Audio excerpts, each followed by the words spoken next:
That night, in that crowded New York restaurant, my daughter hung her head as tears fell onto the white tablecloth. And I understood that there are silences that kill. My name is Nerissa Caldwell.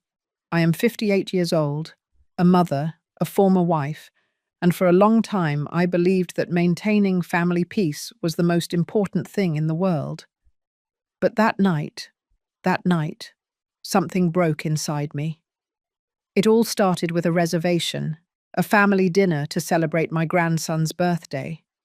One of those fancy downtown restaurants with linen tablecloths and lit candles on every table.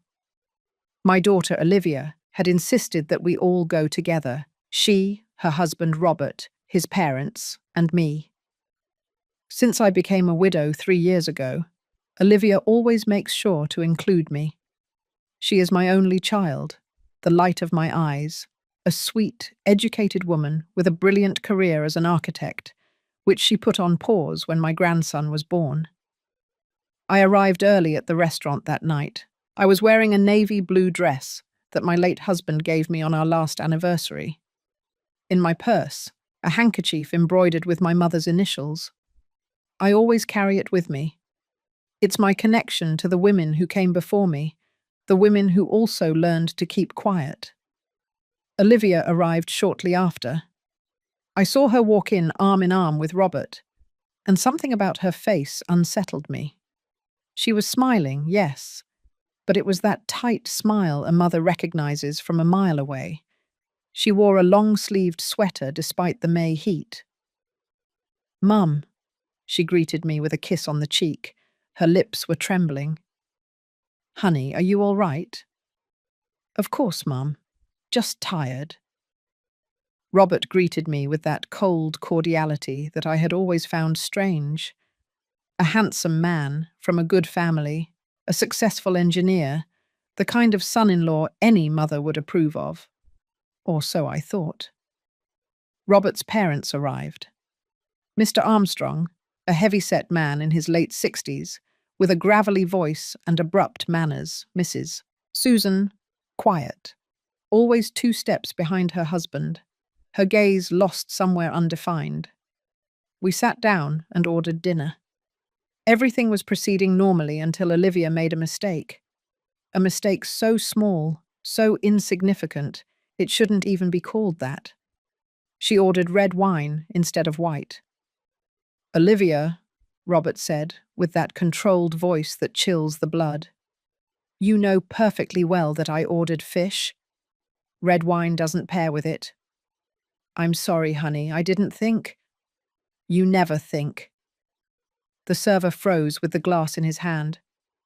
"It doesn't matter," I intervened. "We can change it, right?" Mr. Armstrong let out a dry laugh. "Leave it, Nerissa. Robert is right.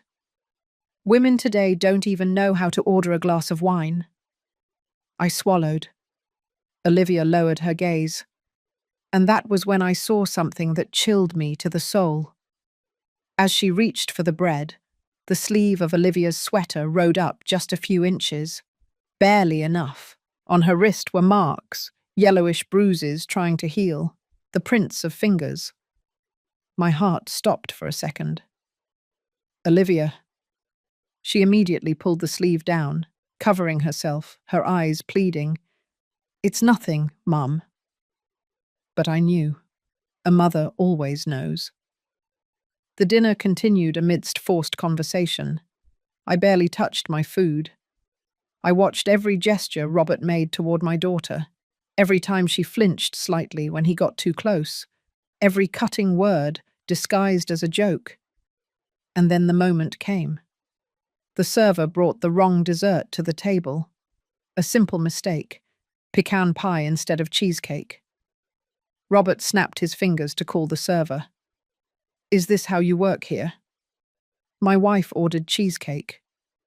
"Honey, it doesn't matter," Olivia whispered. "Can I just eat the pecan pie?" "It doesn't matter." Robert's voice rose. "Are you always going to be such a conformist?" "Robert, please. You always embarrass me." And then it happened. In a swift, brutal movement, Robert reached out and grabbed Olivia by the hair. He yanked her head back hard. The entire restaurant fell silent. My daughter did not scream. She only let out a muffled sob as tears began to roll down her cheeks. And in that terrifying silence, Mr. Armstrong's voice rang out, loud, clear, clapping. "That's how it's done, son. That's how it's done. She needs to know her place." Olivia hung her head. Her shoulders were trembling. Mrs. Susan stared at her plate as if nothing was happening. And I felt something inside me shatter, something that had been cracking for years, as I watched my daughter become smaller, quieter, and more absent. My hands trembled on the table, my blood turned to ice. And then I did something. I stood up. Before I tell you what I did that night, I need you to understand something. I need you to know the Olivia I raised, because what I saw in that restaurant was not my daughter. It was a shadow, a ghost of the brilliant woman she had been. Olivia was born on a spring morning 32 years ago. She came into the world crying loudly, her fists clenched, as if she already knew that life requires a fight. My husband Edward held her in his arms and told me, "This girl is going to change the world, Nerissa. I can see it in her eyes." And he was right. Olivia was always a curious, intelligent, persistent child. The kind who takes apart toys to understand how they work. The kind who asks 1,000 questions and is not satisfied with vague answers. I remember that when she was 8 years old, she built a birdhouse with pieces of wood she found in the garage. It wasn't perfect, but it had a solid roof and firm walls.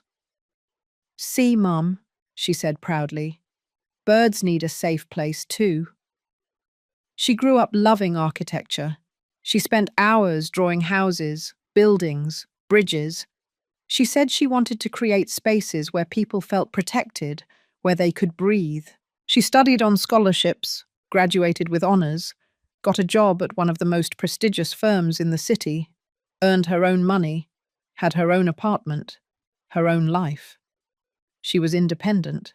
She was happy. She was free. And then she met Robert. At first, everything seemed perfect. He was attentive, thoughtful, polite. He arrived with flowers, took her out to dinner at fancy restaurants, sent her sweet texts during the day. My daughter glowed when she talked about him. "Mum, I think he's the one," she told me one afternoon while we were having coffee in my kitchen.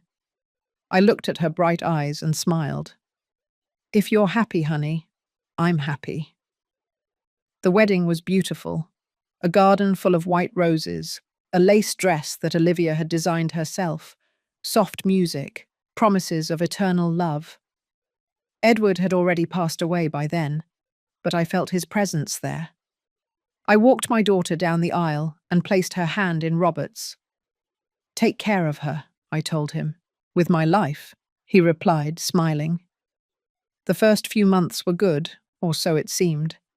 Olivia kept working, although Robert insisted it wasn't necessary. "I earn enough for both of us," he would say. "You can stay home and relax." "But I like my job," she would reply. "Don't you like being with me?" Small phrases, small comments, nothing that seemed alarming at the time. But the seeds of control were already planted. When Olivia got pregnant, everything changed. Robert insisted she quit her job. "It's dangerous for the baby," he argued. "Too much stress, too many hours on your feet. You need to rest." Olivia hesitated. She loved her career, but she also loved the baby growing inside her. "Maybe just for a while," she told me, seeking my approval. "I can go back after the delivery." "Whatever you decide, honey, but don't let anyone decide for you." She smiled, but something in that smile was no longer the same. My grandson was born one early morning in December, a beautiful, healthy baby with his mother's dark eyes. Olivia named him Matthew, after my father. Robert was ecstatic. He organized a huge party to introduce the baby. He invited all his family, his friends, his work colleagues. Olivia looked tired. She had a difficult delivery. She was still recovering, but Robert wanted to celebrate. "Just a couple of hours," he told her. "It's important to me." She agreed. She always agreed. I went to that party. I watched my daughter move among the guests with Matthew in her arms, smiling politely, answering the same questions over and over. "How's the baby? Is he sleeping well? Are you breastfeeding?" Robert didn't hold his son once that afternoon. He was busy toasting with his friends, telling jokes, receiving congratulations. And I saw something in Olivia's eyes I had never seen before. Exhaustion. But not the exhaustion of the body, the exhaustion of the soul. The weeks passed. The months. Olivia did not go back to work. Robert said that Matthew needed her at home, that a mother shouldn't leave her child with strangers, that she had studied so much, worked so hard, that she deserved to rest. "Besides," he would add, "I earn enough. You don't need to work." Olivia stopped mentioning her work. She stopped drawing. She stopped talking about her dreams. When I visited her, she was always cleaning something, cooking, organizing, taking care of Matthew. The house was spotless, too spotless. "How are you, honey?" I would ask. "Fine, Mum. Everything is fine." But I knew it wasn't. A mother always knows. I started noticing small things, how Olivia anxiously checked her phone every time it rang, how she tensed up when she heard Robert's car arrive, how she constantly apologized for everything. "I'm sorry, Mum. The house is messy. I'm sorry I didn't make enough food. I'm sorry Matthew's crying. I'm sorry, I'm sorry, I'm sorry." As if her very existence was an inconvenience. One day, I arrived without warning. I knocked on the door several times before Olivia opened it. Her hair was pulled back in a messy ponytail. She had deep, dark circles under her eyes, a milk stain on her blouse. "Mum, I didn't know you were coming. That's why I came." I walked into the house. Matthew was sleeping in his crib. Everything was silent. "Where's Robert?" "At work. He has a lot of meetings this week." "And you? When was the last time you left this house?" Olivia was quiet. Then she shrugged. "I don't need to go out, Mum. I have everything I need here." "Everything?" She avoided my gaze. I made coffee. We sat in the kitchen. I took her hands. They were cold despite the warmth. "Honey, you can talk to me. You can always talk to me." "I know, Mum." "Are you happy?" Silence. A silence so long, so heavy, that I felt like I was suffocating. "I'm tired," she finally replied.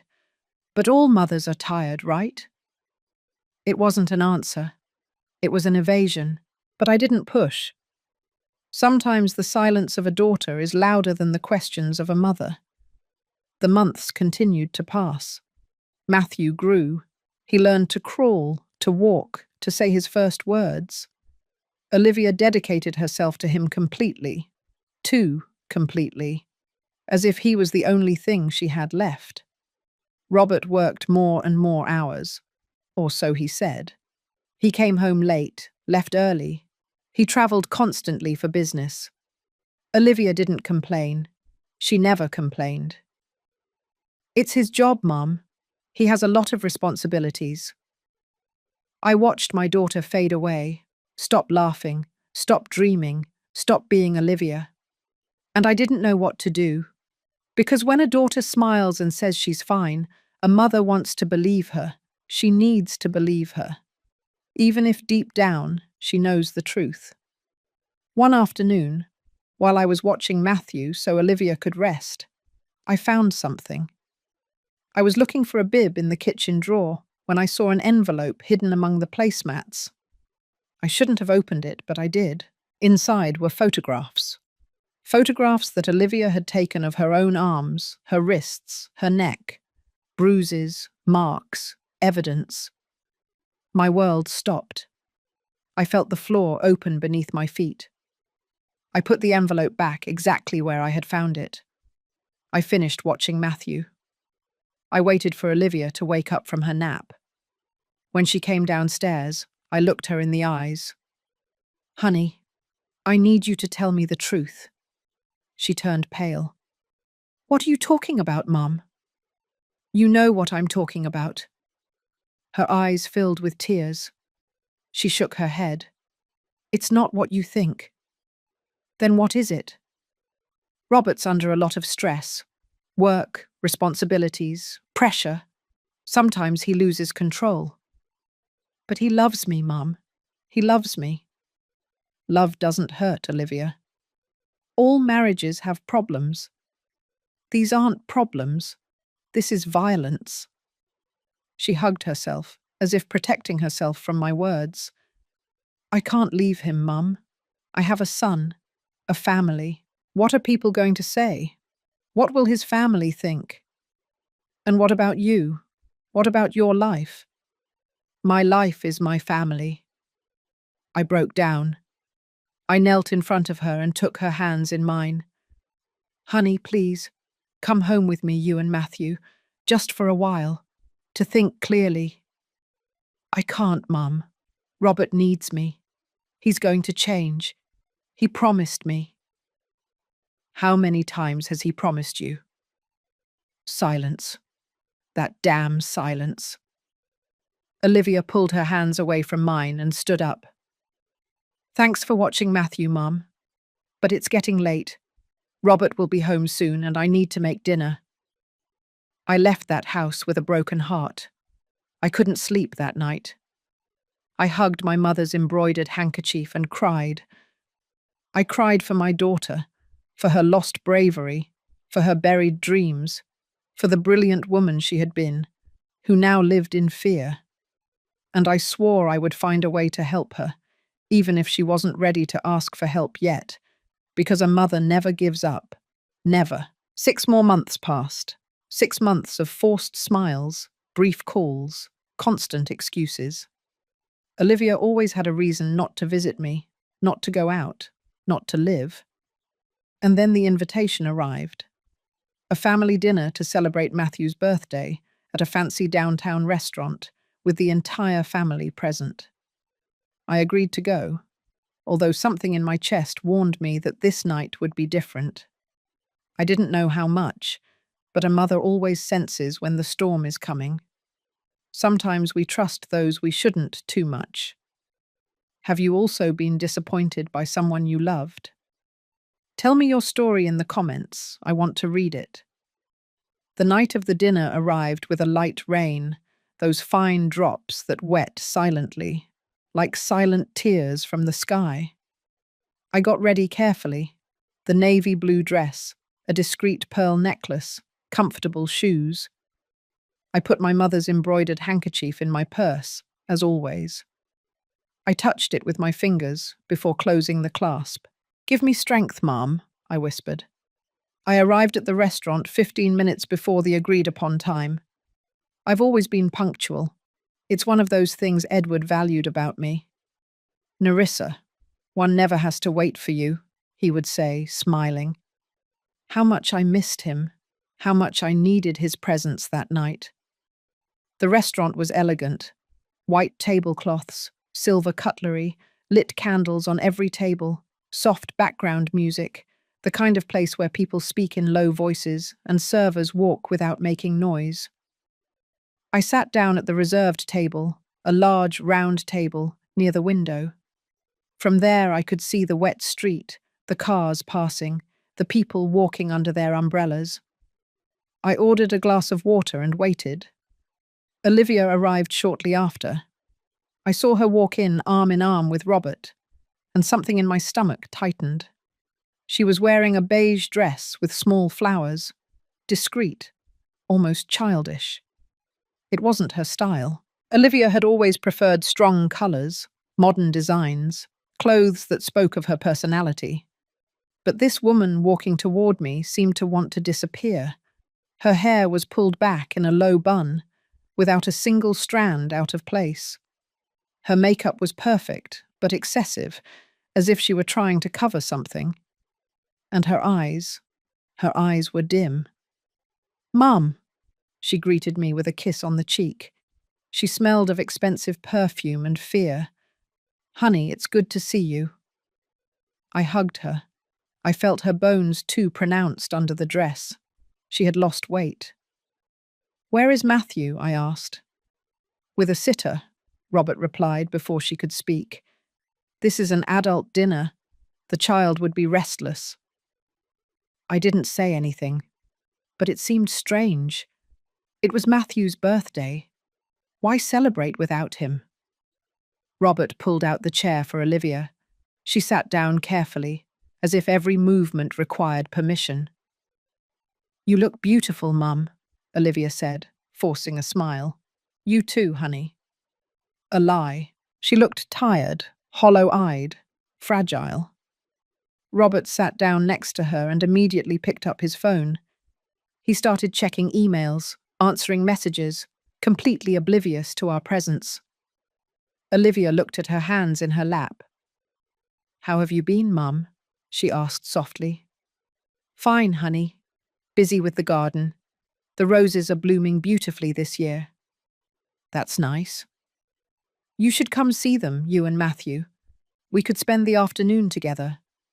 She hesitated. "Yes, Mum. Soon, soon." That word that never comes. "And you? How are you?" "Fine. Busy with the house, with Matthew." "Just that?" She looked at me. For a second, just 1 second, I saw something in her eyes. A silent plea, a choked cry.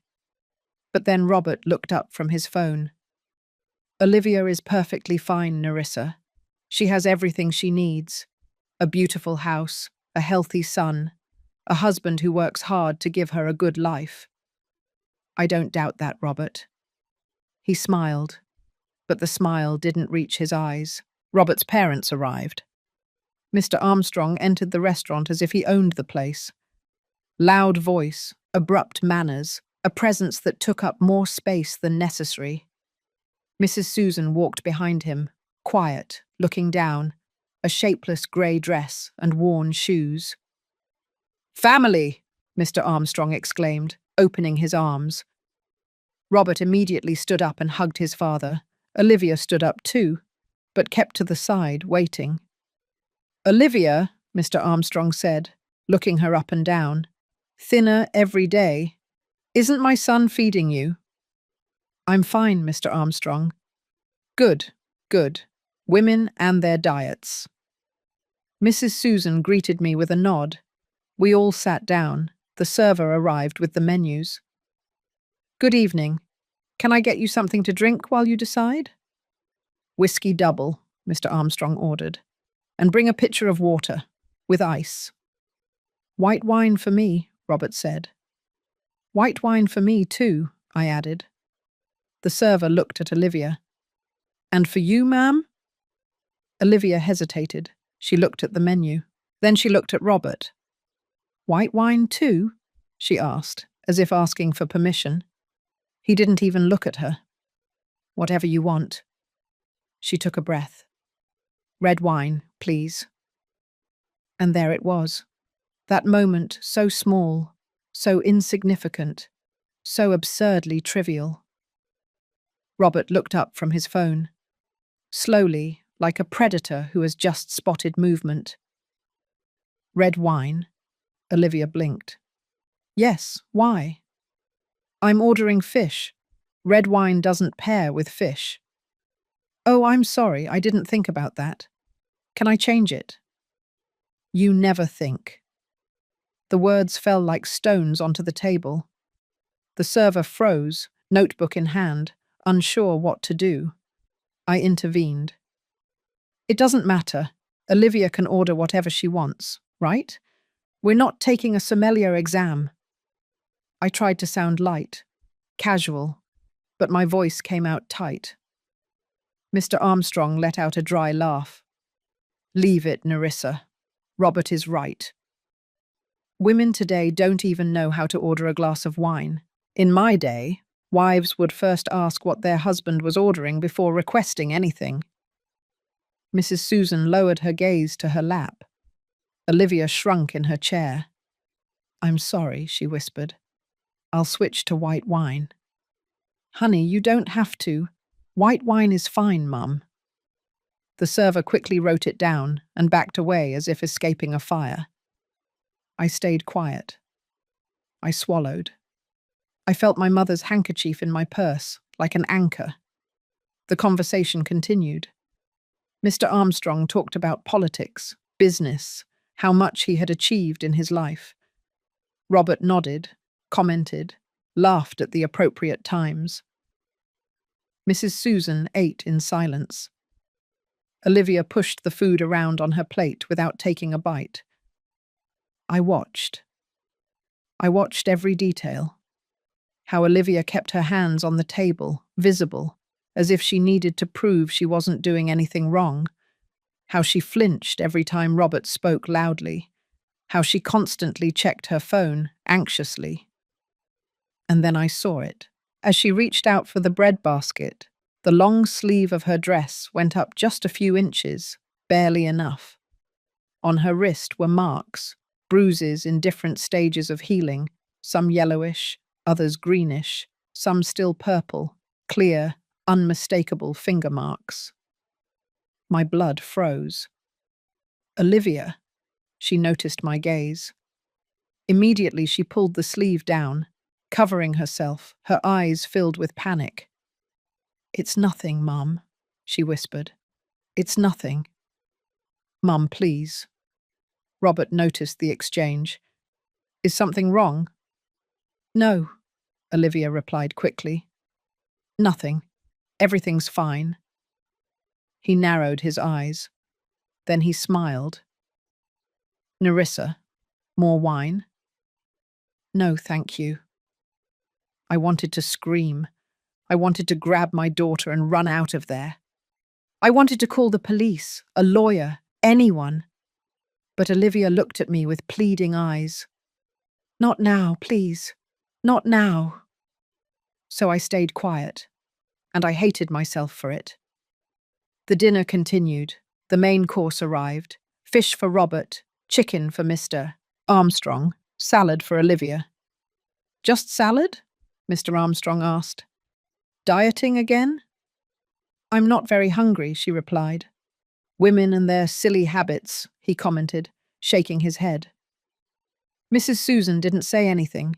She just cut her food into small pieces and ate mechanically like a robot.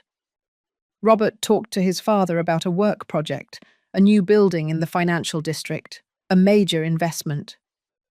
It could be the project of my career, Robert was saying. I hope so, son. It's time you stopped being second and were first. I know, Dad. I'm working on it. Good.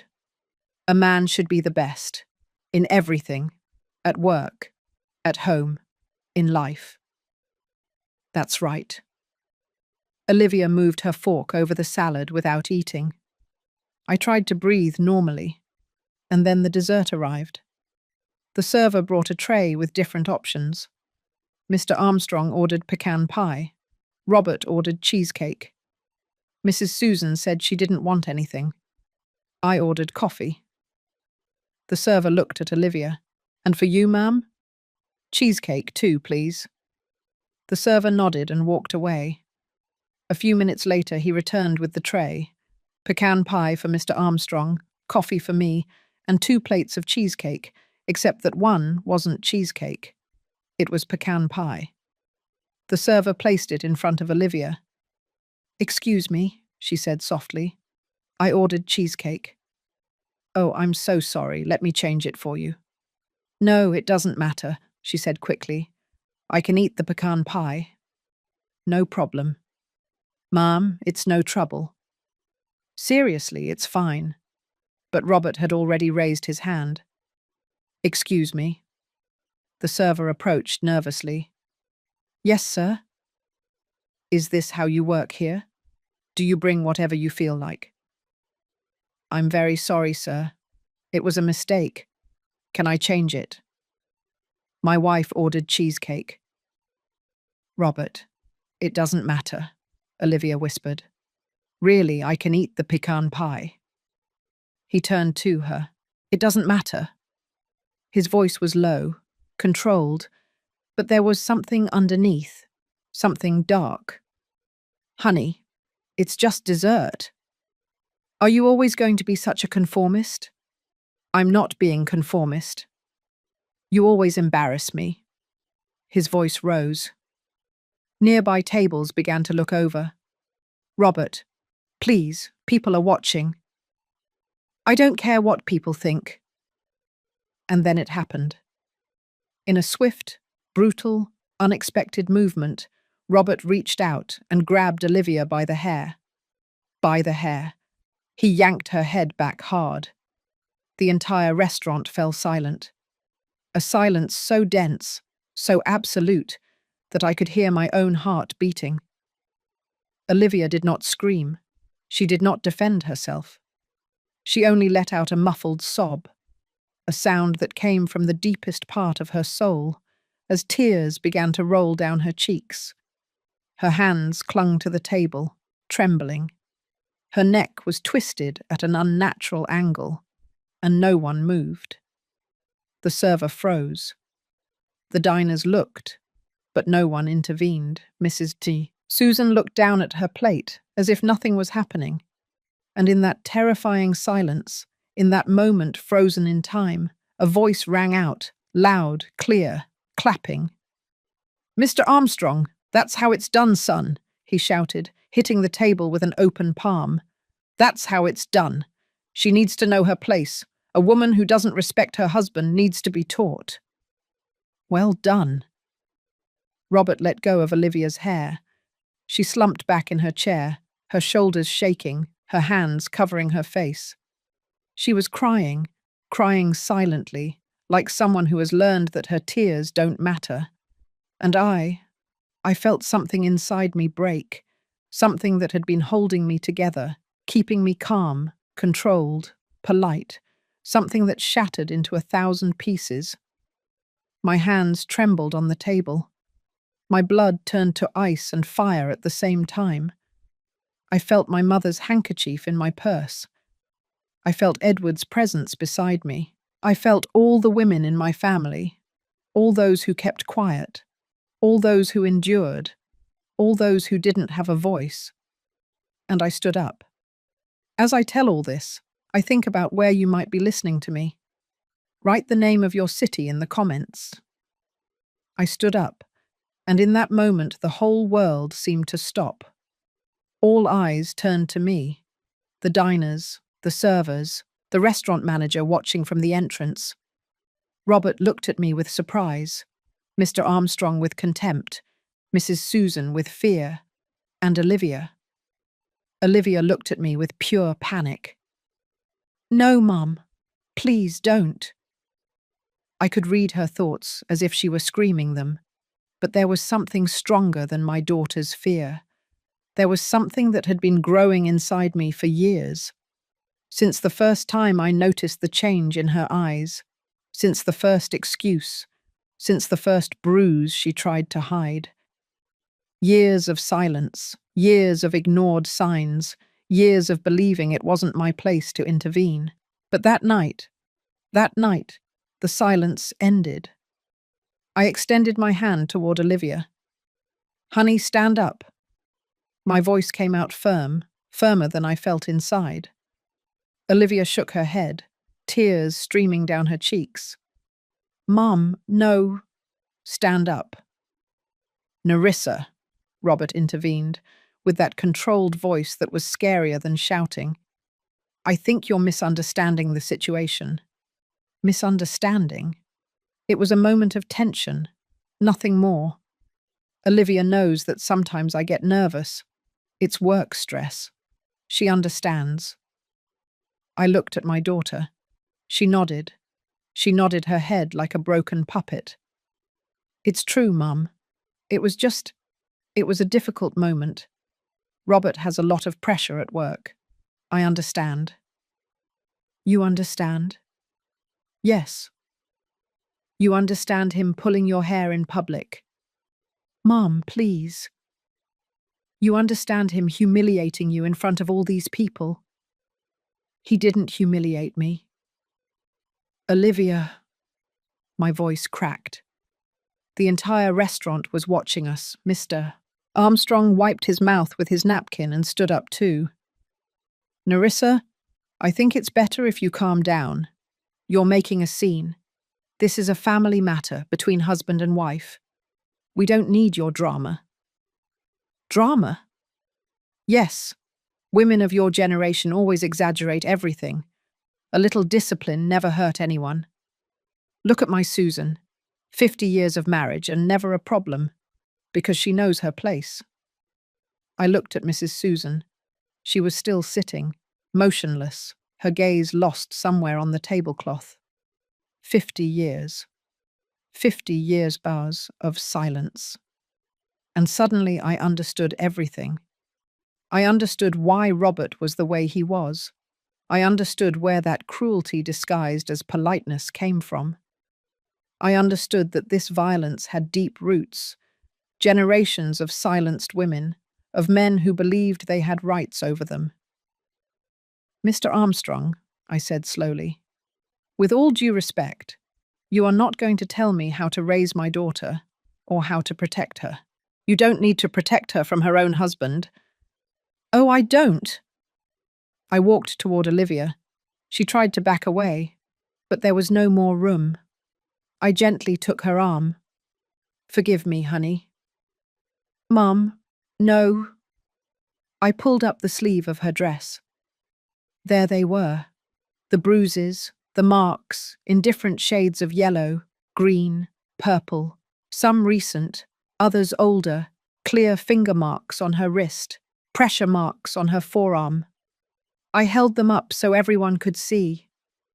This, I said loudly, so every person in that restaurant could hear me. This is not work stress. This is not a moment of tension.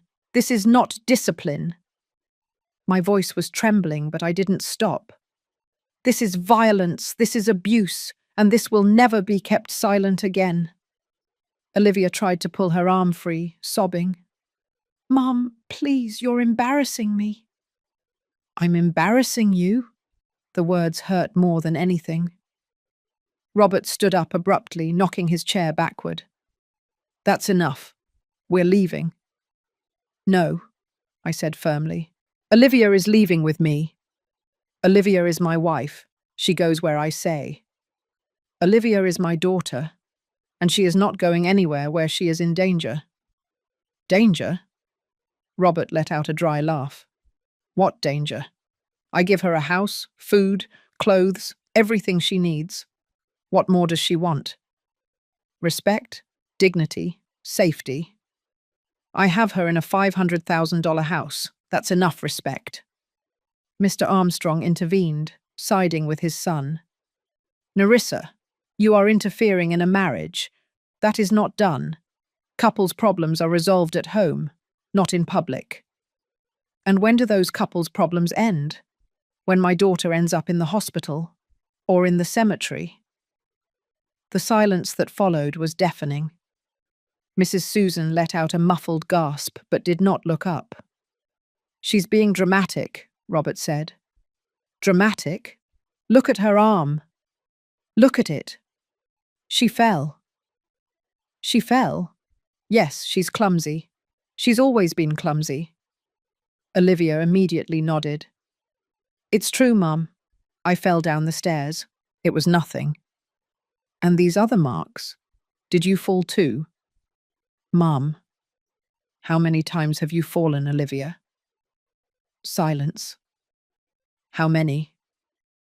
Her lips trembled. She tried to speak, but no sound came out. And then I saw something that completely broke me. I saw how Olivia looked at Robert, seeking permission to speak, seeking permission to exist. My daughter, my brilliant girl, the one who built birdhouses, the one who dreamed of creating safe spaces, now had no voice of her own. Robert approached her and put a hand on her shoulder. She immediately tensed. "Honey," he said, with that soft, dangerous voice, "your mum is confused. Tell her we're fine, that we're happy." Olivia looked at me. Her eyes pleaded for forgiveness. "We're fine, Mum. We're happy." "Honey, is that the truth?" "It is not." "It is," her voice broke. "Robert loves me. It's just that sometimes I make him angry. But he's working on it. He's going to therapy." "Therapy?" "Yes. He started 2 weeks ago. He's trying, Mum. He really is trying." I looked at Robert. He was smiling. "See? Everything is under control. We are managing our problems like responsible adults." "What kind of therapy?"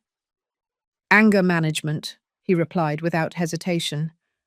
"An excellent therapist. It has helped me a lot." "And Olivia's arm? Was that before or after starting therapy?" His smile wavered for a second. "Before. Definitely before." He was lying.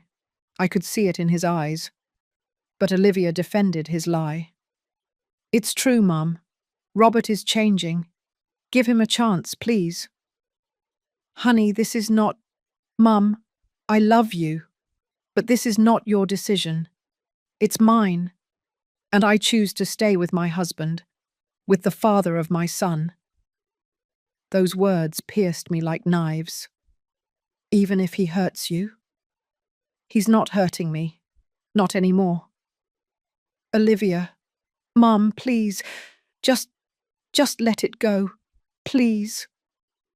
Her voice broke in a sob. Mr. Armstrong clapped slowly, sarcastically. "Well said, Olivia.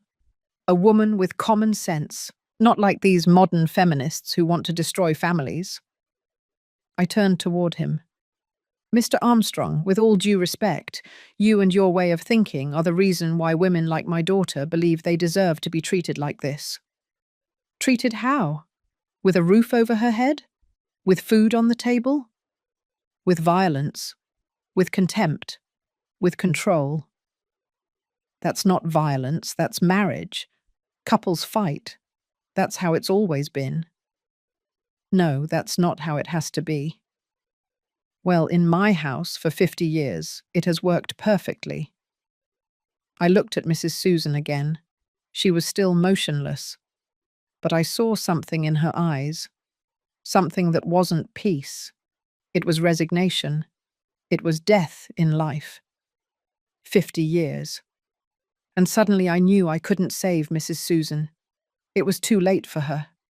But it wasn't too late for Olivia. I turned to my daughter. I took her hands in mine. "Honey, listen to me. Listen closely." She was crying silently. "I know you're afraid. I know you think you can't get out of this, that you don't have options, that no one will understand you. Mum, but you do. You have options. You have a house with me. You have your profession. You have your life ahead of you. I have a son. And that's exactly why. What do you want Matthew to learn? That this is how a woman is treated? That this is how his mother is treated?" She turned pale. "Robert would never touch Matthew." "I'm not talking about that. I'm talking about what he's learning by watching you suffer." "I'm not suffering." "Yes, you are. I see it in your eyes. I see it in how you've stopped laughing, in how you've stopped dreaming." "Dreams are for girls, Mum. I'm a married woman, a mother. I have responsibilities. And one of those responsibilities is to endure abuse?" "It's not abuse." "Yes, it is." My voice resonated throughout the restaurant. Olivia flinched. and I knew I had lost her, at least for now. Robert stepped between us. I think that's enough for today, Nerissa. Thank you for coming to dinner. But now Olivia and I are going home, with our son, our family. Robert, our family. Every word was a threat. Olivia stood up. She avoided my gaze. She picked up her purse with trembling hands. I'm sorry, Mum. I didn't mean for this to happen. Honey, please, I'll call you tomorrow. Olivia. But she was already walking toward the exit, following Robert like a shadow. Mr. Armstrong left money on the table. A shame you ruined a family night, Nerissa, but that's how meddling mothers-in-law are. They never know when to shut up. He left without waiting for a response. Mrs. Susan slowly stood up. For a moment our eyes met. I saw 50 years of pain in her eyes, 50 years of silence, 50 years of unanswered questions. What if... She opened her mouth as if she were going to say something, but no words came out. She just turned and followed her husband. I was left alone at that table, with the half-eaten plates, the empty glasses, the candles burning down. The server approached timidly. Mum, are you all right? I didn't answer. I couldn't. I felt like I had just lost my daughter, that I had done everything wrong, that my intervention had only made things worse. I paid the check. I left a tip. I left the restaurant. The rain had stopped. The air smelled of wet earth and something I couldn't name. Disappointment, perhaps, or fear. I walked to my car. I sat behind the wheel without starting it. I took my mother's handkerchief out of my purse. I pressed it against my chest. And I cried. I cried for my daughter, for her lost bravery, for the dreams she had buried, for the fear that now lived in her eyes. And I cried for myself, for not having seen the signs sooner, for not having acted sooner, for having trusted that a man's love would be enough to protect her. But love doesn't protect when it comes with fists. Love doesn't save when it comes with control. Love doesn't heal when it comes with fear. I drove home in silence that night. The streets were empty. The city lights flickered like fallen stars. I arrived at my house, the house where Olivia grew up, where she learned to walk, where she drew her imaginary houses on the garage walls. I walked in. Everything was dark, silent, too silent. I turned on the lights. I made tea. I sat in the kitchen with my mother's handkerchief on the table. My phone rang. It was a text message from Olivia. Mum, I'm sorry. Please don't worry. I'm fine. I love you. I replied immediately. Honey, my house is always open for you. Always. Any time. I love you. I saw the 3 dots indicating she was writing. Then they disappeared. There was no answer. I didn't sleep that night. I stayed awake, staring at the ceiling, wondering what else I could do, how I could save my daughter when she didn't want to be saved, how I could make her understand that she deserved more, that she deserved true love, that she deserved peace, that she deserved to live without fear. But victims of violence don't see what we see. They see hope where there is danger. They see love where there is manipulation. They see a future where there are only repeated cycles. And sometimes, as much as we want to save them, they have to hit rock bottom before they can climb up. They have to touch the deepest pain before they find the strength to leave. That night, looking at the shadows on my ceiling, I knew the road would be long, that there would be more dinners, more lies, more bruises hidden under long sleeves. But I also knew something else. I knew I wouldn't give up, that I would still be there, that I would wait. Because a mother doesn't abandon. Never. And when my daughter was ready to ask for help, I would be there, with open arms, with a safe house, with the love that never comes with conditions. The phone vibrated again. Another text from Olivia. Mum, please don't call the police. Please. It would only make things worse. Trust me, Robert is better. I promise. My hands trembled over the phone. Call the police? Force her out? Or wait? Trust that she would find her way, I replied. I won't call anyone without your permission, but I need you to promise me something. I need you to call me every day, just so I know you're okay. Can you do that for me? The 3 dots appeared again. This time they didn't disappear. Okay, Mum. I'll call you. I promise. I closed my eyes. It wasn't enough, but it was something. A thin thread that kept us connected. A thread that I wouldn't let go of for anything in the world. Even if I had to wait years, even if I had to watch my daughter suffer, even if I had to bite my tongue 1,000 more times, I wouldn't let go. Because that's what mothers do. They hold the thread, even when everything else breaks. I still wonder if I did the right thing.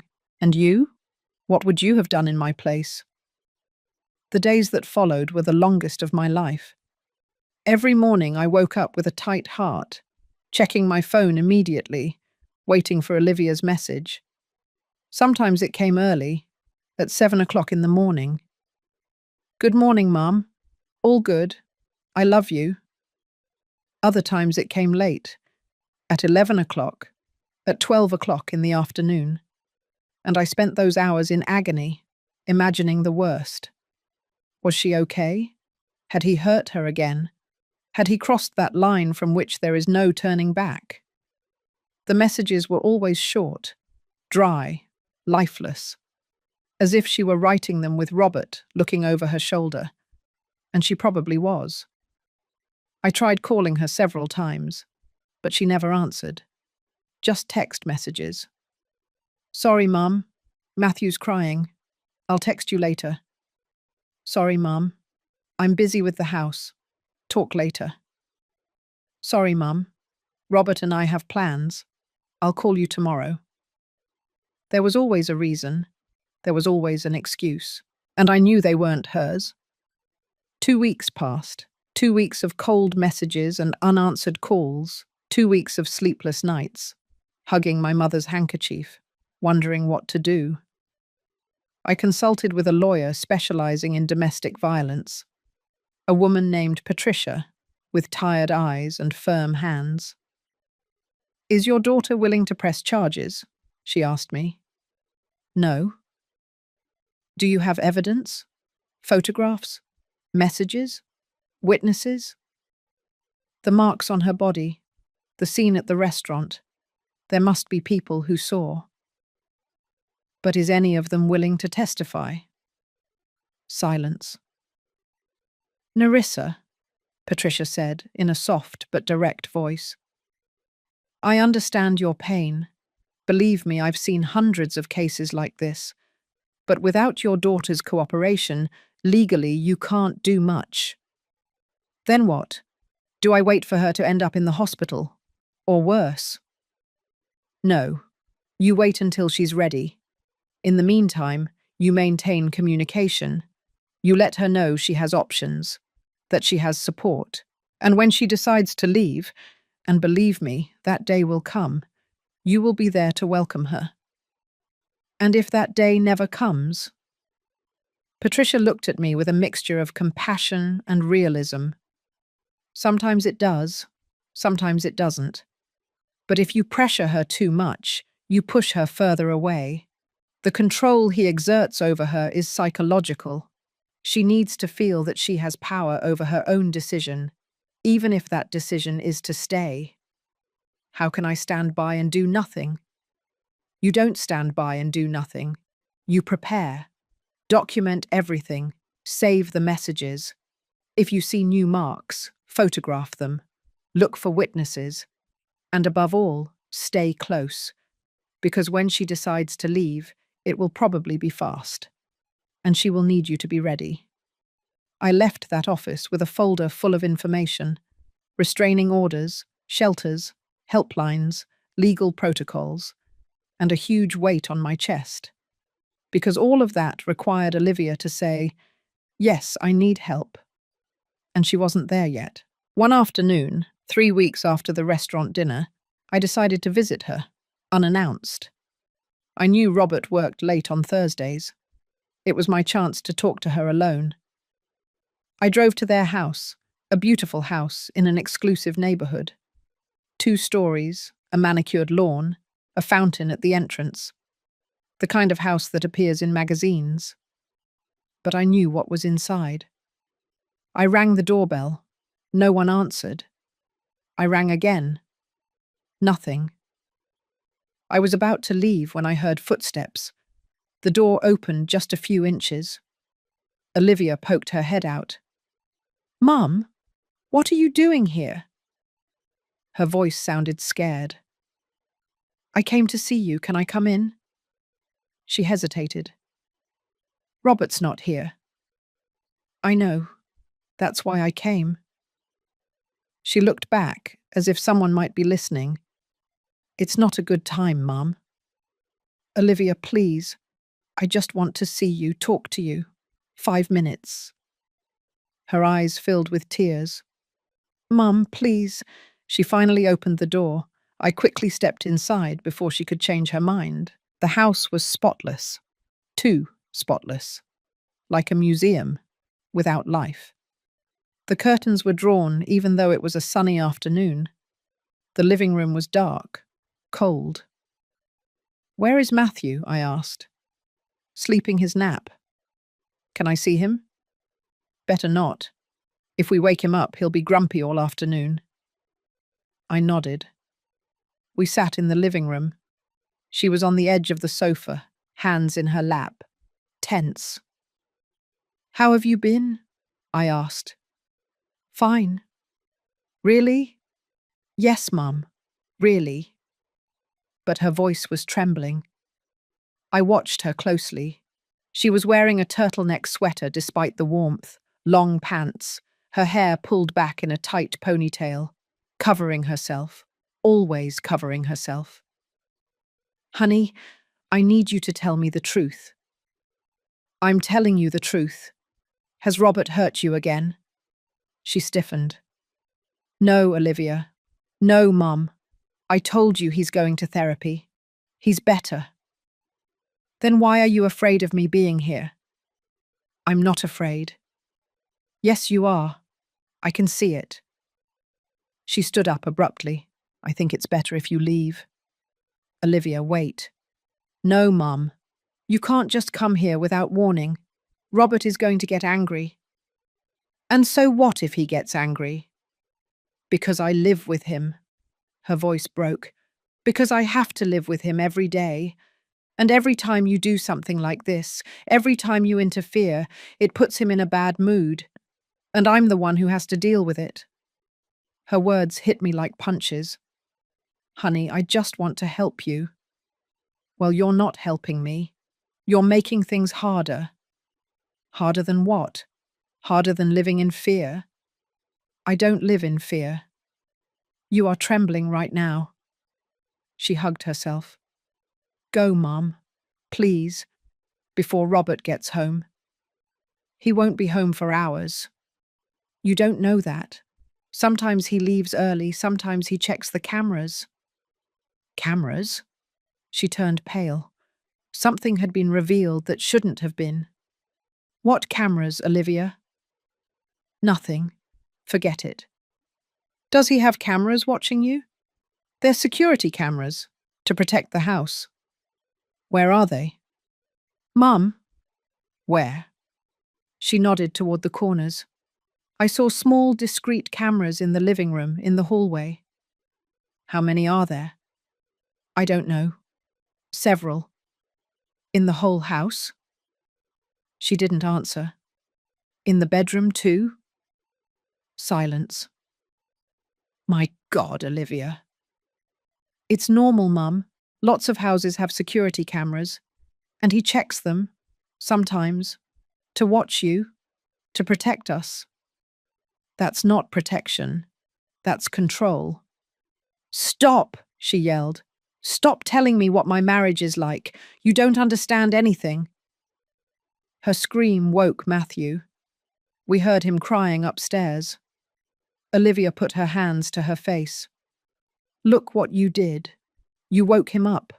Honey, leave. Please, just leave. She ran upstairs. I stood there, in that dark living room, looking at the cameras in the corners, small eyes watching every movement. I felt nauseous. My daughter lived in a beautiful prison, with glass walls and invisible bars, but a prison nonetheless. I heard her voice upstairs calming Matthew, that sweet voice she used with her son, the only time she sounded like the Olivia I knew. I wanted to go up, hug her, force her out of there, but Patricia's words echoed in my head. If you pressure her too much, you push her further away. So I did the hardest thing I've ever had to do in my life. I left. I walked out of that house. I walked to my car. I sat behind the wheel. And I cried. I cried with rage, with helplessness, with a pain so deep it felt like it was tearing me in two. My phone rang, a text message from an unknown number. I opened it. It was a video from the security cameras at Olivia's house. It showed me, sitting in the living room, crying, and below, a message from Robert. Nerissa, I appreciate your concern for your daughter, but these unannounced visits upset Olivia a lot. They make her nervous. They cause her stress. For the sake of her mental health, I ask that you only come when invited. I hope you understand. Regards. I felt the blood run cold. He was watching me. He knew exactly when I had arrived, how long I had been there, what I had said, and he was threatening me. Subtly, politely, but threatening nonetheless. I didn't reply. I deleted the message. But I couldn't delete the fear. I drove home on autopilot. My mind was racing at 1,000 miles an hour. I arrived. I locked the door. I closed all the curtain sounds. I sat in the kitchen with my mother's handkerchief in my hands. What do I do, Mum? I whispered. What do I do when my daughter is trapped and I can't get her out? Silence was my only answer. That night I researched surveillance cameras, coercive control, technological abuse. I found articles, testimonies, stories of women who lived under 24-hour surveillance, who couldn't leave without permission, who couldn't talk to anyone without being overheard. And all the stories ended in two ways. They either managed to escape, or they ended up dead. There was no middle ground. The following days were hell. Olivia continued sending her daily messages, but now I knew that Robert probably read them before I did. I tried calling her several times. She never answered. I sent her messages asking if we could meet in a public place, at a cafe, in the park. I can't right now, Mum. Matthew's sick. I can't right now, Mum. I have things to do. I can't right now, Mum. Robert and I have couples therapy. There was always a reason. A week later, I received a call from an unknown number. I answered with a racing heart. Hello? Nerissa Caldwell. It was a woman's voice, young, nervous. Yes, this is she. Who is this? My name is Andrea. I was Matthew's sitter. My pulse shot up. Was? Yes, Robert fired me a week ago. Why? She hesitated. Because I saw something I shouldn't have seen. What did you see? I can't talk on the phone. Can we meet? I have something to show you. Yes, of course. Where? We agreed to meet at a coffee shop across town, far from the area where Olivia lived. I arrived 30 minutes early. I ordered a coffee that I didn't drink. I just waited, my stomach in knots. Andrea arrived on time. A girl in her 20s, thin, with brown hair pulled back in a braid. She looked scared. She sat across from me and looked around before speaking. "Thank you for coming," she said softly. "Thank you for calling me. How did you get my number?" "Olivia gave it to me months ago. She told me that if anything ever happened, anything serious, I should call you." My heart stopped. What happened? Andrea took out her phone. She unlocked it with trembling hands. "I watched Matthew 3 times a week, Tuesdays, Thursdays, and Saturdays. Robert worked, and Olivia needed help. I thought they were a normal family. A nice house, well paid, nothing strange. Until when? Until 2 weeks ago. I arrived early on a Thursday. I rang the doorbell, but no one opened. I had an emergency key, so I went in. I heard voices upstairs, shouting." Her voice cracked. It was Robert, yelling at Olivia. Horrible things. Telling her she was useless, that she was good for nothing, that any other woman would do a better job than her. And Olivia? She was crying, asking for forgiveness, over and over. "I'm sorry, I'm sorry, I'm sorry." Tears started rolling down my cheeks. "I went upstairs," Andrea continued. "I shouldn't have, but I was worried. The bedroom door was open, and I saw him." "What did you see?" She showed me her phone. It was a photograph, blurry, taken quickly from the hallway, but clear enough. Robert had Olivia against the wall, one hand on her throat, the other raised, ready to hit. Olivia had her eyes closed, her hands raised in defense. And in the corner of the room, sitting on his little bed, was Matthew. Watching, just watching. A 3-year-old boy, witnessing his father abusing his mother. I felt the world stop. "Did he see you?" I asked in a trembling voice. "Yes, he saw me take the photo. He immediately let go of Olivia. He came downstairs as if nothing had happened. He told me they were arguing, that it was a couple's matter, that it wasn't my problem." "And what did you say?" "I told him I was going to call the police." He laughed. He told me no one would believe me, that it was my word against his, that Olivia would deny everything, and that if I tried anything, he would sue me for defamation. "Did you call the police?" "No, because Olivia came downstairs, and I asked her if she was okay, if she needed help, if she wanted me to call someone." Andrea wiped away her tears, and she told me no, that everything was fine, that they'd had an argument, but it was resolved, and she asked me to leave, that they no longer needed my services. "Olivia fired you?" "No, it was Robert, but she didn't say anything. She just stood there, with red marks on her neck, telling me that everything was fine." Andrea slid her phone toward me.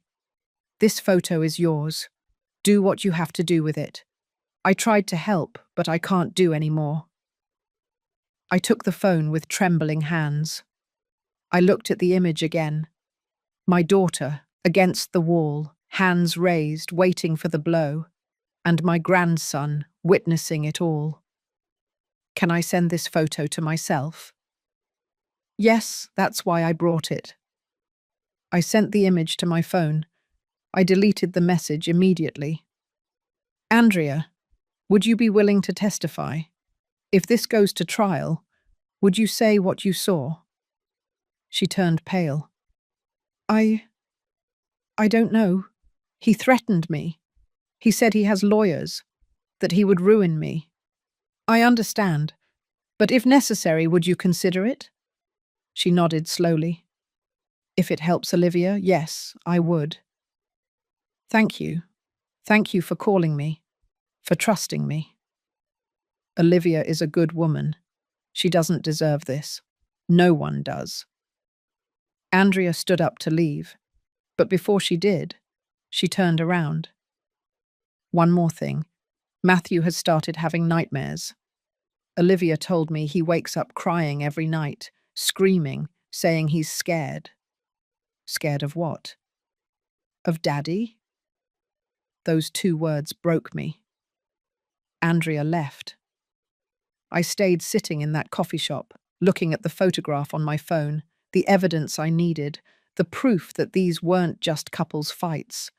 This was systematic violence, this was abuse, and now it was affecting my grandson. I called Patricia, the lawyer. I have evidence, I told her without preamble. What kind of evidence? A photograph of Robert assaulting Olivia and a witness willing to testify. That changes things. Does Olivia know you have this? No. Nerissa, you need to tell her. She has to agree to use it. And if she doesn't agree, then we still can't do anything.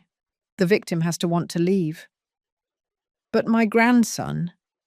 I know, but legally, without the mother's cooperation, it's very difficult to intervene. I hung up frustrated. I couldn't sleep that night.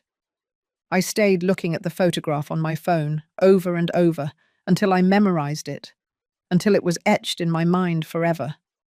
My daughter, waiting to be hit, and me still unable to do anything. 3 days passed since my meeting with Andrea. 3 days in which the photograph burned in my phone like a radioactive secret. 3 days in which every time I closed my eyes, I saw my daughter against that wall, and my grandson watching, learning, normalizing. Olivia's messages still arrived punctually every morning. Good morning, Mum. All good? But now I knew the truth behind those words. I knew what all good meant in her world. It meant surviving another day. It meant not provoking. It meant making herself small, invisible, harmless. On Friday afternoon, my phone rang. It was Olivia. For the first time in weeks, she was calling me. I answered before the second ring. Honey? Mum? Her voice sounded strange, tense, but controlled. Can you come over tomorrow? Robert wants to talk to you. My stomach clenched. Robert wants to talk to me? Yes. He thinks we should clear things up, that there have been misunderstandings. He wants us to have a civilized conversation. And you? Do you want me to go? Silence. Olivia, do you want me to go, or is he forcing you to call me? Mom, please, just come. Please. There was something in her voice, something that made my skin crawl. Are you okay? Yes, just come tomorrow, at 10 o'clock in the morning. Can you? Yes, I'll be there. Thank you, Mum. I love you. She hung up before I could respond. I stared at the phone, with a bad feeling growing in my chest. Why did Robert want to see me? Did he know about the photograph? Did he know about Andrea? Or was it something else? I called Patricia. Nerissa, don't go alone, she warned me. If you go, take someone with you. And keep your phone on, recording if possible. Do you think it could be dangerous? I think a man who assaults his wife and then convinces her it was her fault is capable of anything. Be careful. That night, I prepared everything. I checked that my phone was fully charged. I downloaded an application to discreetly record audio. I gave my friend Carmen Olivia's address and told her to call me at 11 o'clock in the morning without fail. If I don't answer, I told her, call the police. Nerissa, you're scaring me. Just do it, Carmen, please.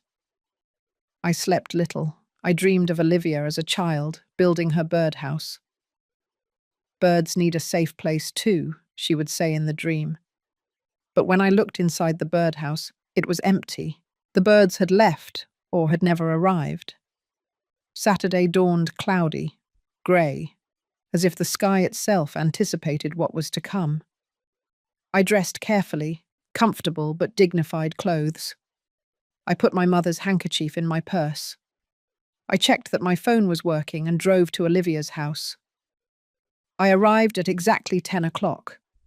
The lawn was spotless as always, the flowers perfectly aligned, the grass freshly cut, everything so orderly, so controlled, like my daughter's life. I rang the doorbell. Robert opened the door.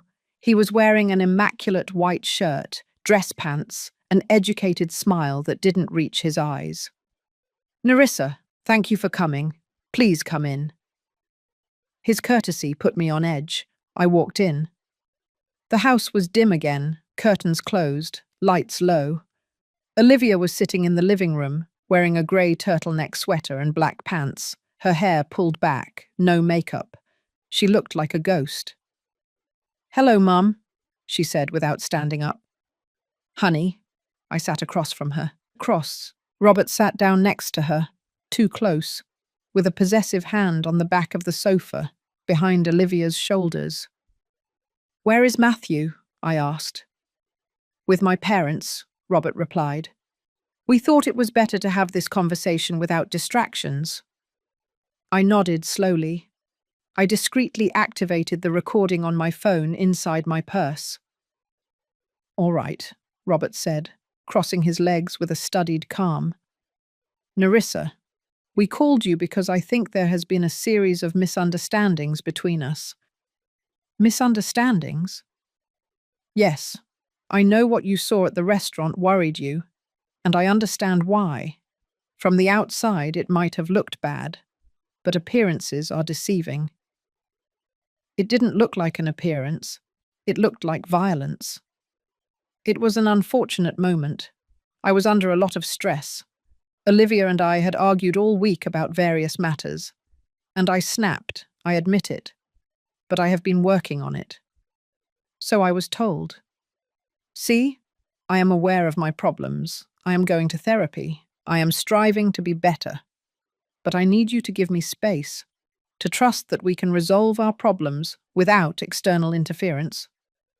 "External interference?" "Your unannounced visit 2 weeks ago upset Olivia a lot. It left her emotionally distraught. And when she's upset, everything in the house becomes unstable." I looked at Olivia. She kept her gaze fixed on her hands.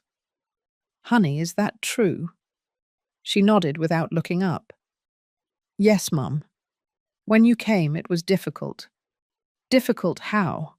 "Robert got angry. We argued. It was complicated." "Did he hurt you?" "Mum, answer the question, Olivia." Robert intervened, his voice firm but controlled. "Nerissa, these accusations are very serious and very unfair. I would never intentionally hurt Olivia. She is my wife, the mother of my son. I love her. Love doesn't leave marks. The marks you saw were from an accident." "An accident?" "Yes. Olivia slipped on the stairs, grabbed the railing, and got those bruises." "That's not true." "Yes, it is," Olivia said quickly. "I slipped. It was my fault. I was wearing socks and the floor had just been waxed." "Honey, please don't lie to me." "I'm not lying to you." Her voice cracked. Tears started to fall. Robert put a hand on her shoulder. She tensed, but didn't move. "See, Nerissa, your accusations hurt her.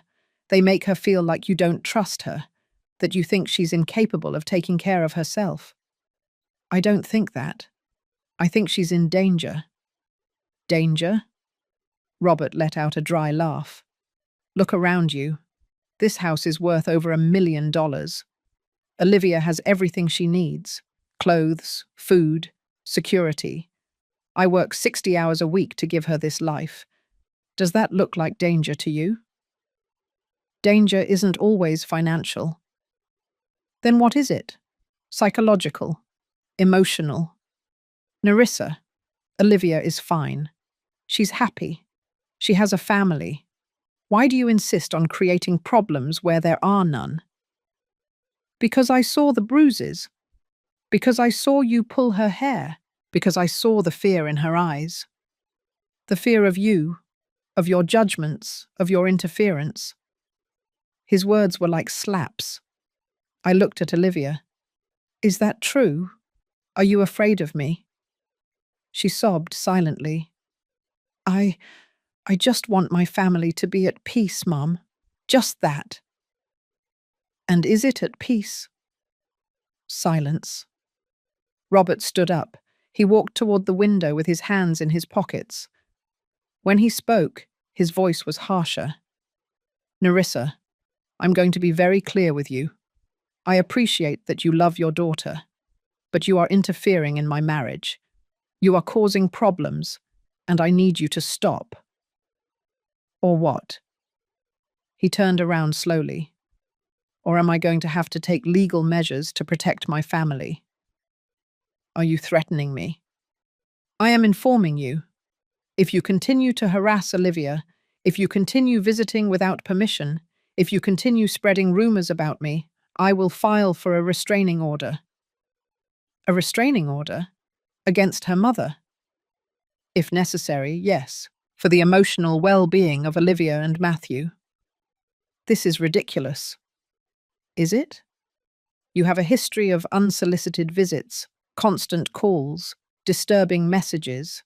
A judge could see that as harassment. I'm her mother, and I am her husband. Legally, I have more rights than you over the decisions of this family. Rage boiled inside me, but I knew I had to stay calm. Olivia, I said, ignoring Robert. Look at me. She slowly looked up. Her eyes were red, swollen. Honey, I need you to tell me something, and I need you to be completely honest. Are you doing this because you want to, or because he's forcing you? Mum, just answer. Do you want me to stay out of your life? Tears rolled down her cheeks. I don't want you to suffer, Mum. I don't want you to worry about me. That's not the question. It's the answer I can give you. Her voice broke into a desperate cry. And in that cry, I heard everything. I heard the fear. I heard the resignation. I heard the defeat. My daughter was trapped, and she knew it. But she had made the decision to stay, to protect me by pushing me away, to sacrifice herself to maintain the peace. Robert sat down next to her again. I think that answers your question, Nerissa. Now, I'm going to ask you to respect your daughter's wishes. If she wants to see you, she will call you. But no more surprise visits, no more insistent calls. Give us space to fix our marriage. And if I don't, then we'll see each other in court. He stood up. The meeting was over. I didn't move. Robert, there's something you should know. He raised an eyebrow. What? I took out my phone. I opened the photograph Andrea had sent me. I turned it so both of them could see it. Olivia turned pale. Robert remained motionless. The photograph was clear, brutal, undeniable. This, I said with a firm voice, is not an accident. This is not work stress. This is assault. And I have a witness willing to testify that they witnessed this moment. The silence was so dense I could hear the clock ticking on the wall.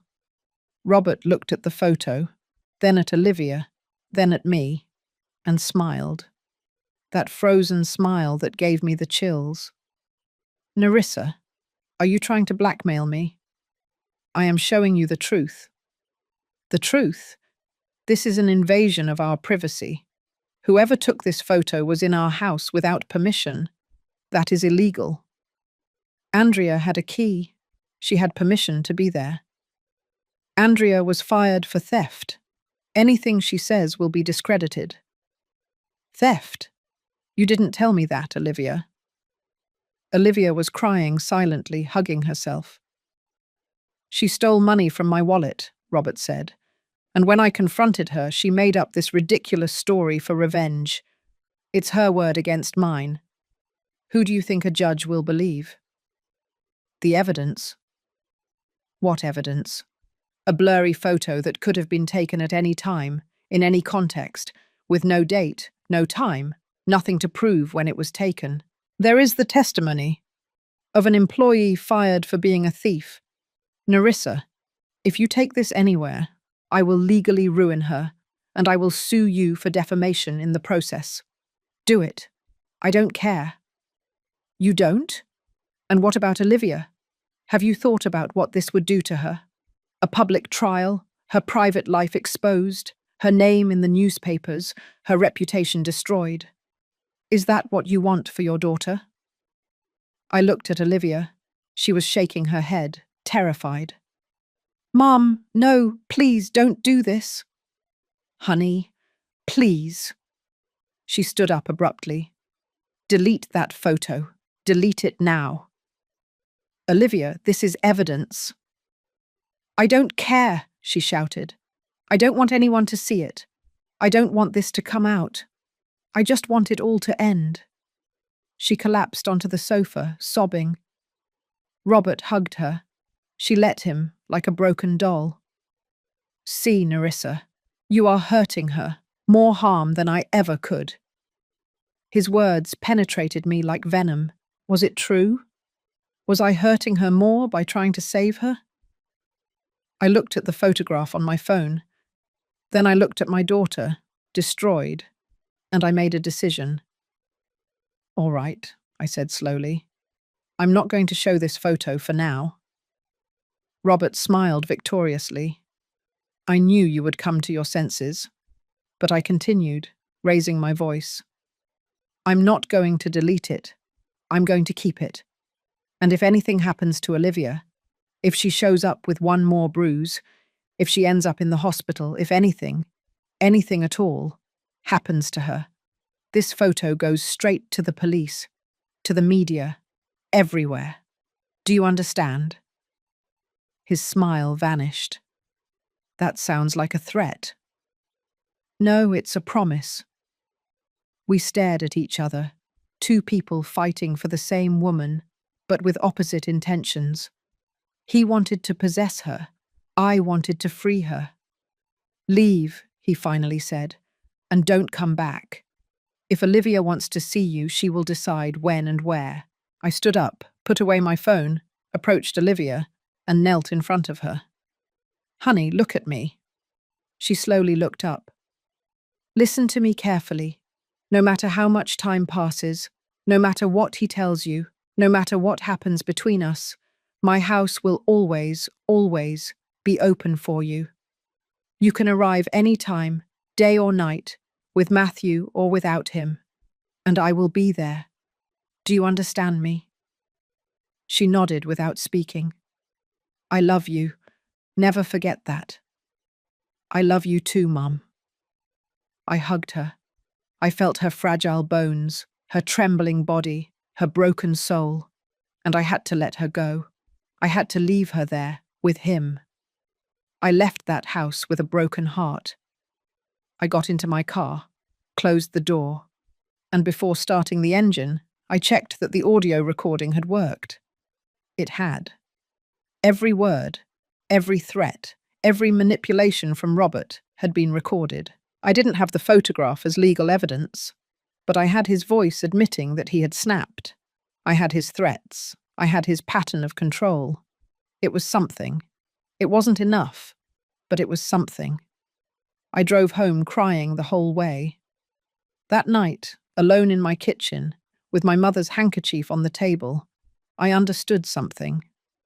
I couldn't save Olivia. Only she could save herself.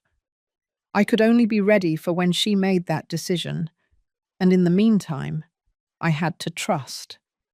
Trust that the girl who built birdhouses was still in there. Trust that the woman who dreamed of creating safe spaces would find a way to create one for herself. Trust that the moment would come, and when it did, I would be there, with open arms, and with the necessary evidence to protect her. The months that followed were the darkest of my life. After that meeting, Olivia stopped responding to my messages as frequently. Sometimes 2-3 days passed without news. When she finally wrote, the messages were even colder, more distant. "Hello, Mum. All good. Can't talk now, busy." And I knew Robert was cutting the last threads that bound us, isolating her, separating her from everything that could give her strength to leave. I tried calling her. The messages went straight to voicemail. I tried visiting. No one opened the door. It was as if my daughter had vanished, as if I had lost her even though she was still alive. December arrived with cold and rain. The holidays were approaching. Christmas, New Year's, dates we used to spend together. I sent Olivia a message. "Honey, I would love for you to come to Christmas Eve dinner. You, Robert, and Matthew. I'll make your favorite dish, please." 2 days passed before she replied. "Thanks, Mum, but we already have plans with Robert's family. Maybe on New Year's." New Year's came. She didn't come. She didn't call. Just a text message at 11 o'clock at night. "Happy New Year, Mum. I love you." I spent midnight alone, with a glass of wine that I didn't drink, looking at old photos of Olivia. Olivia as a child, laughing. Olivia as a teenager, graduating. Olivia as an adult, at her wedding, radiant. At what point had everything broken? At what point had I lost my daughter? January brought a biting cold, and with it, a call that would change everything. It was a Tuesday afternoon. I was in the garden pruning the roses that Olivia loved. My phone rang. Unknown number. I almost didn't answer, but something made me pick up the phone. "Hello? Nerissa Caldwell?" It was a woman's voice. Professional. Serious. "Yes, this is she. This is Dr. Mendez from General Hospital. Your daughter Olivia was admitted this morning." The world stopped. "What?" "She is stable, but we need you to come as soon as possible." "What happened? Is she okay? My grandson?" "The child is fine. He is with Child Protective Services temporarily, but we need to talk to you. Can you come now?" Yes, I'm on my way." I dropped the pruning shears. I ran to my car. I drove with my heart in my throat. General Hospital, floor 3, room 312. I took the stairs because the elevator was too slow. I arrived at the nurse's station, breathless. "Olivia Caldwell. I am her mother." The nurse looked at me with compassion. "Room 312. Dr. Mendez is waiting for you." I walked down that white, cold hallway as if walking through a nightmare. Outside the room, a woman in a medical coat was reviewing a file. "Dr. Mendez?" She looked up, in her 50s, grey hair pulled back, tired but kind eyes. "Mrs. Caldwell?" "Yes, what happened? Where is my daughter?" "She is asleep. We gave her sedatives. She was very distressed when she arrived." "What happened to her?" The doctor led me to a small private waiting room. She closed the door. "Your daughter arrived in the emergency room this morning. Neighbors brought her. They say they heard screaming. When they went out to look, they found her in the yard, barefoot, with her son in her arms, bleeding. My God.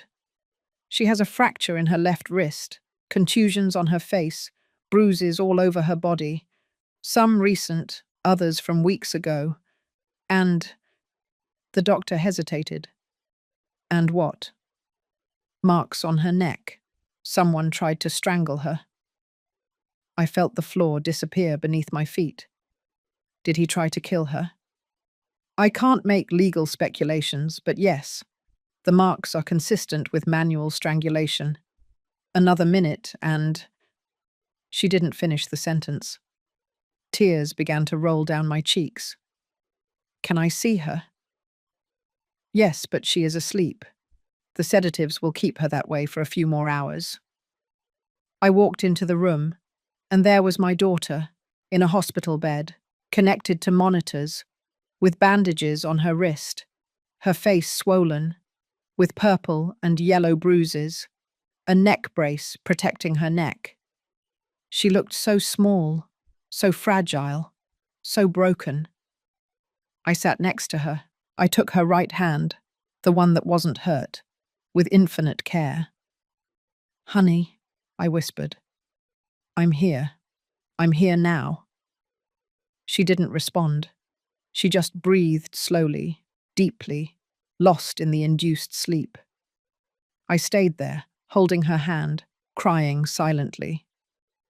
Hours later, Dr. Mendez returned. "Mrs. Caldwell, there is something else you need to know." "What?" "Your daughter is pregnant, approximately 8 weeks." The shock was like a physical blow. "Pregnant?" "Yes, and given the circumstances, we are very concerned. The pregnancy is high risk due to the physical trauma. We will need to monitor her closely." "Does she know?" "I'm not sure. When she arrived, she was in shock. She wasn't speaking coherently. She just kept repeating, 'Protect Matthew. Protect Matthew.'" "Where is Matthew?"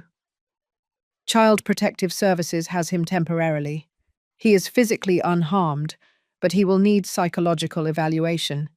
He witnessed the incident." "What incident? What exactly happened?" The doctor showed me the report. According to the neighbors, they heard screaming around 6 o'clock in the morning. Robert yelling, Olivia pleading, Matthew crying. The neighbors called the police, but before they arrived, Olivia ran out of the house with Matthew in her arms, barefoot, bleeding, terrified. She ran to the neighbor's house and frantically knocked on the door. "Help me, please, he's going to kill me." The neighbors let her in and locked the door. Robert came out of the house minutes later. He pounded on the neighbor's door. He demanded they give him back his wife and son. "They are my family. You have no right to interfere." The neighbors refused. The police arrived. Robert, calm, polite, explained that it had been a marital argument, that Olivia was hysterical, that she had emotional problems, that she needed psychiatric help. But the marks on Olivia's neck spoke for themselves. They arrested him right there. Charges: aggravated domestic assault and attempted homicide. "Where is he now?" I asked. "In jail. His bail hearing is tomorrow. He cannot be released. He cannot approach her. We have requested an emergency restraining order, but we need your daughter to press charges. We need her to testify." "She will. I will make sure she does." The doctor looked at me with compassion. "Mrs. Caldwell, many victims of domestic violence drop the charges, especially when children are involved. And now with a pregnancy, the pressure will be enormous. This time is different. He almost killed her." "I know. But the pattern of abuse includes remorse, flowers, apologies, promises of change, and many women go back. My daughter won't. I hope you're right." I stayed at the hospital that night. I couldn't leave. I couldn't leave her alone. I sat in that uncomfortable chair next to her bed and watched her sleep. My girl, my daughter, the one who built birdhouses, was now broken, but she was still alive. And as long as there was life, there was hope. Around 3 o'clock in the morning, Olivia began to move, soft moans, fragmented phrases. "No, please, Matthew, protect Matthew." I got up and went closer. "Olivia, you are safe. I'm here." Her eyes slowly opened, confused, scared. "Mum?" "Yes, honey, I'm here." Where am I?" "In the hospital. You're safe." She tried to sit up, but the pain stopped her. She moaned. "Easy, easy. Don't move. You have a fractured wrist." Her eyes filled with tears. "Matthew? Where is Matthew?" He's fine. He's safe. Child Protective Services is taking care of him. Robert? In jail. She closed her eyes. Tears rolled down her cheeks. I'm sorry, Mum. I'm so sorry. No, honey, don't apologize. None of this is your fault. I should have listened to you. I should have left sooner, but I thought I could fix it. I thought if I were a better wife, if I were more careful, if I didn't provoke him. Honey, no. Listen to me. Nothing you did or didn't do justifies what he did to you. Nothing. She sobbed. He tried to kill me, Mum. This morning I told him I was pregnant. And he went crazy. He said he didn't want any more children, that he couldn't control me with one, that with two it would be impossible. And then he grabbed me by the neck.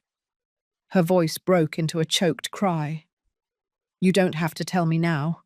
Rest. No, I need to say it. I need someone to know the truth.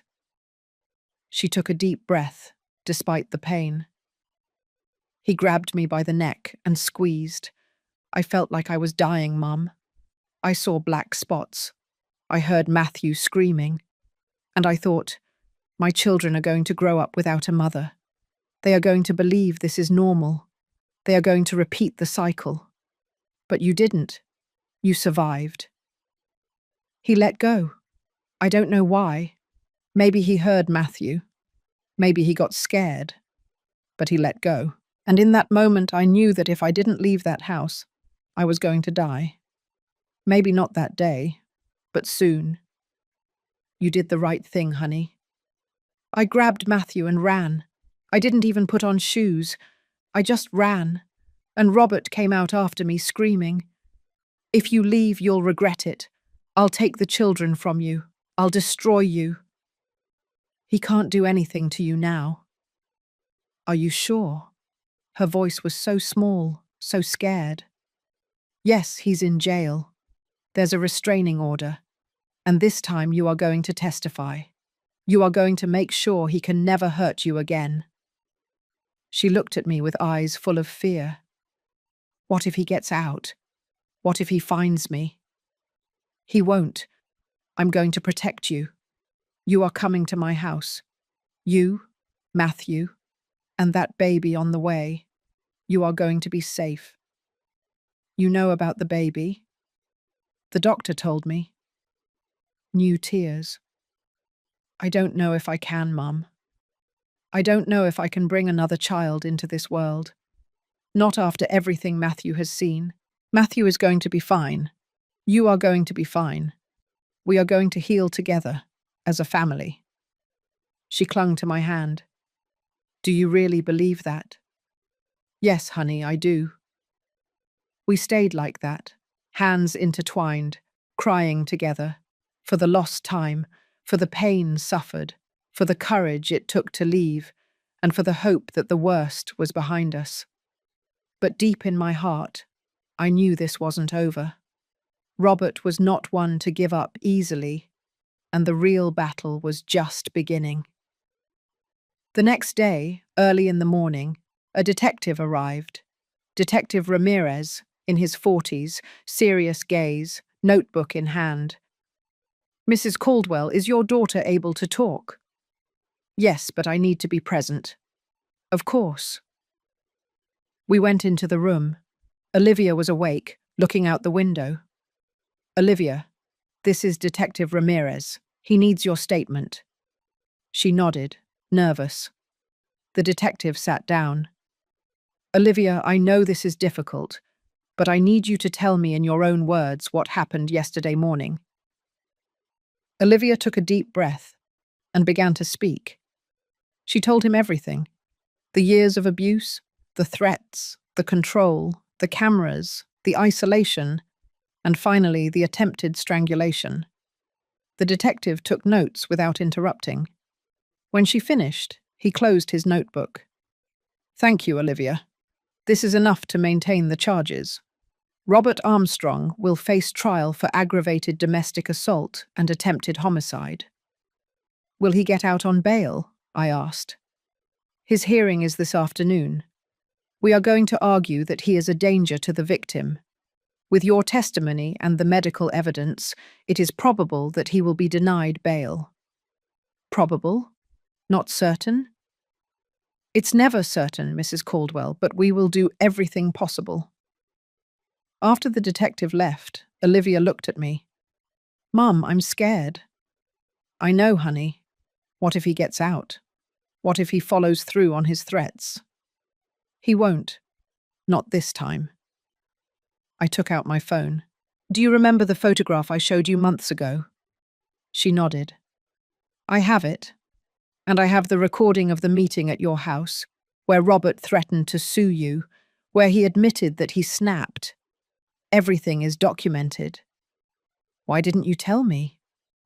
Because you needed to be ready, and now you are. For the first time in a long time, I saw something in my daughter's eyes. It wasn't fear. It was determination. I'm going to testify, Mum. I'm going to make sure he pays for everything he did. That's the spirit. I took her hand. Honey, this is going to be difficult. There will be pressure. His family will try to make you change your mind. They will say you are destroying a family, that you should think about Matthew, that you should think about the baby. I have thought about them. That's why I'm doing this. So they grow up knowing that abuse is not tolerated, that women are not property, that we deserve respect. I felt my heart swell with pride. There she was, the brave woman I had raised, the one who built birdhouses, the one who dreamed of creating safe spaces. She had been there the whole time. She just needed to find the strength to leave. And finally she had done it. Olivia spent 3 days in the hospital, 3 days in which I watched my daughter slowly transform, not back to who she was before. That would be impossible. No one goes back to being the same after surviving what she survived.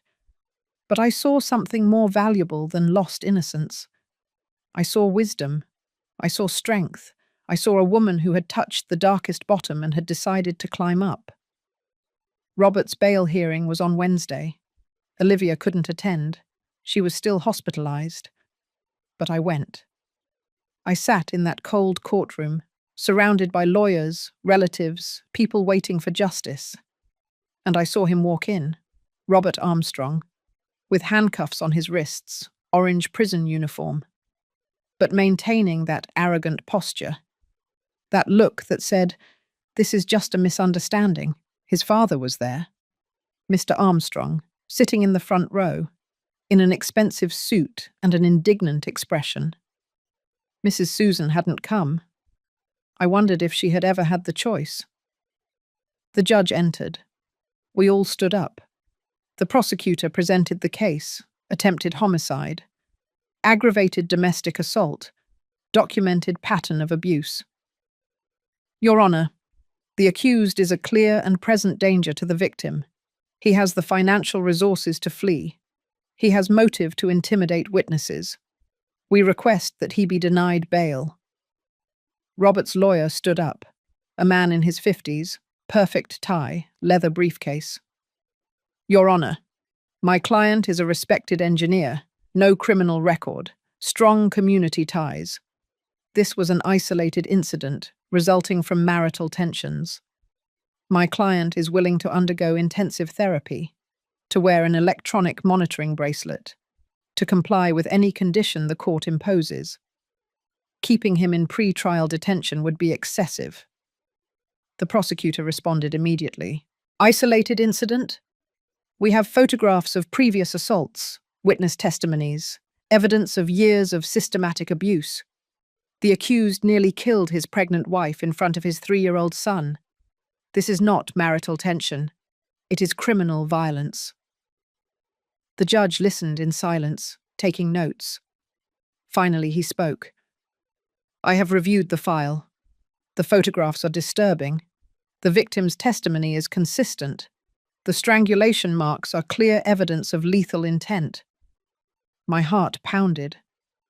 However, the judge continued, The accused has no criminal record. He has constitutional rights to a fair defense. Therefore, I will set bail at $500,000 with the following conditions: electronic monitoring bracelet, restraining order of 500 meters from the victim and her children, prohibition of direct or indirect contact, surrender of passport, and mandatory anger management therapy. I felt the world fall away. $500,000, Mr. Armstrong could pay that without blinking. The prosecutor objected. Your Honor, with all due respect, $500,000 is no obstacle for a family with resources like the Armstrongs. The accused could post bail and disappear. Objection noted, the judge said. But my decision is firm. The accused may be released on bail once all conditions are met. Next case. He struck the gavel. I left that room trembling. Robert was going to be released. Maybe not today, maybe not tomorrow, but soon. And when he was released, he would come for Olivia. Not physically, maybe, but he would come. I ran to the hospital. I burst into Olivia's room, gasping. She saw me and knew immediately. Did they give him bail? Yes. How much? $500,000. Can his father pay that? I know. She put her good hand on her abdomen in an instinctive, protective gesture. How much time do we have? I don't know. Maybe a few days, a week at most. Then we have to move fast. Move? Honey, you're still in the hospital. I don't care. I need to get out of here. I need to get Matthew back. I need to leave before Robert gets out. Leave for where? Your house. You said it would always be open to me. And it is. Of course it is. Then get me out of here. Please. I spoke with Dr. Mendez. I explained the situation. Medically, she would need to stay at least 2 more days, she said. But I understand the circumstances. If she signs a document releasing the hospital from liability, I can discharge her today, with strict instructions for rest. I'll sign it, Olivia said without hesitation. Very well, I will prepare the paperwork. While Olivia signed the documents, I made calls to Child Protective Services to coordinate the reunification with Matthew. To Patricia, the lawyer, to prepare all the legal documents. Permanent restraining order. Request for full custody. Divorce petition. To a locksmith to change all the locks on my house. To a security company to install cameras and alarms. I was not going to let Robert get near her. Never again. That afternoon, Olivia left the hospital, her arm in a sling, bruises still visible on her face, but with her head held high. I took her directly to Child Protective Services. Matthew was in a waiting room, playing with coloured blocks under the supervision of a social worker. When he saw Olivia, he dropped the blocks. Mummy, his shaky little voice broke my heart. Yes, my love, it's Mummy. Olivia knelt, ignoring the pain. She opened her good arm. Matthew ran to her and threw himself into her arms, crying, Mummy, Mummy, Mummy. I'm here, baby. I'm here now. She hugged him tightly, kissing his head, his cheeks, whispering words of comfort. We're not going back to that house. Right, Mummy? Matthew asked in a small voice. No, my love, never. And Daddy? Olivia was quiet for a moment. Then, in a firm but gentle voice, she replied, Daddy did things that weren't right, and now he has to learn that that's not what you do. But you don't have to worry about anything. Mummy is going to protect you. Grandma is going to protect you. You are safe. Promise? Promise. She sealed it with a kiss on his forehead. The social worker handed us the temporary reunification documents. Olivia has emergency custody. Robert Armstrong is not entitled to unsupervised visits while facing criminal charges. If he tries to contact the child, call the police immediately. We signed everything. And finally, after days of nightmare, we went home. My home, which would now be their home. We arrived at nightfall. The locksmith had already finished. New locks, new keys. The security cameras were installed. They monitored the front door, the yard, the back access. Any movement would trigger an alert on my phone. I prepared the guest room for Olivia and Matthew. Clean sheets, soft towels, fresh flowers on the nightstand. Welcome home, honey. Olivia looked around with tears in her eyes. Thank you, Mum, for everything, for not giving up on me, for being here when I finally managed to leave. I will always be here. We had a simple dinner that night. Chicken noodle soup, toast, chamomile tea. Matthew fell asleep on the sofa at 8 o'clock, emotionally exhausted. I carried him to bed. I put on his favourite pyjamas that we had rescued from the house. I tucked him in carefully. Grandma? He mumbled, half asleep. Yes, my love. Am I not going to have nightmares anymore? Maybe you'll still have some, but I'm going to be here. And your mummy too. And when you're scared, you call us and we'll come running. Is that all right? That's all right. I kissed him on the forehead. I left the room and found Olivia in the living room, looking out the window. I sat down next to her. How do you feel? I don't know. Relieved, scared, angry, all at the same time. It's normal. When does it stop hurting, Mum? I don't know, honey, but every day it hurts a little less. She leaned her head on my shoulder. There's something I need to do, she said after a long silence. What? I need to go to the house one last time. There are things I want to retrieve. Documents, photos of Matthew as a baby, some items that belonged to Dad that he gave me before he died. Honey, that can wait. No, I need to do it before Robert gets out, before he changes the locks, before he destroys everything to hurt me. Then we will go together, with a police escort. Can we do that? Yes, it's called property retrieval with police protection.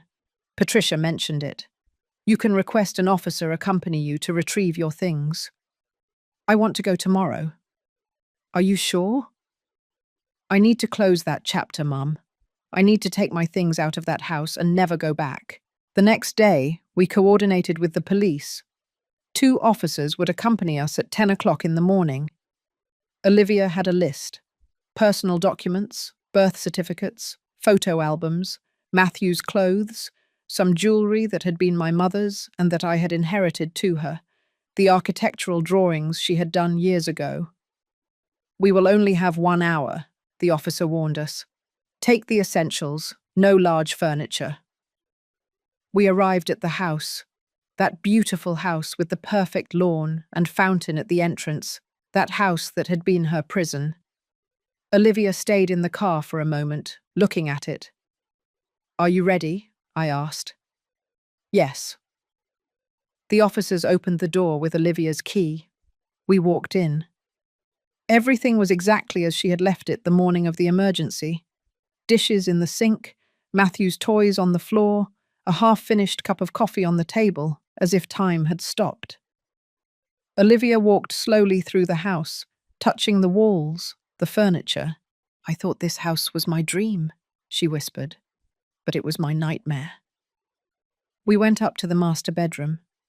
Olivia opened the closet, pulled out a large suitcase. She began to pack systematically. Essential clothes, documents from the safe, jewellery, photo albums. I helped her in silence.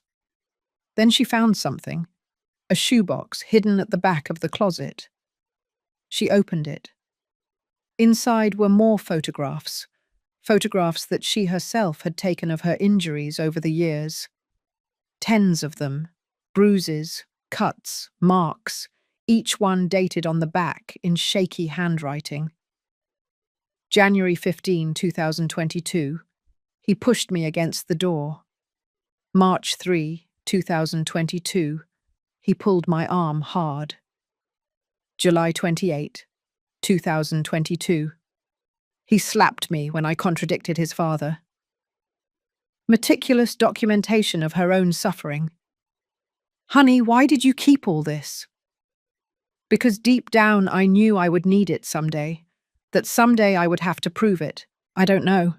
I think it was my way of not going crazy, of reminding myself that it was happening, that I wasn't imagining it. This is crucial evidence. I know. She put the box in the suitcase.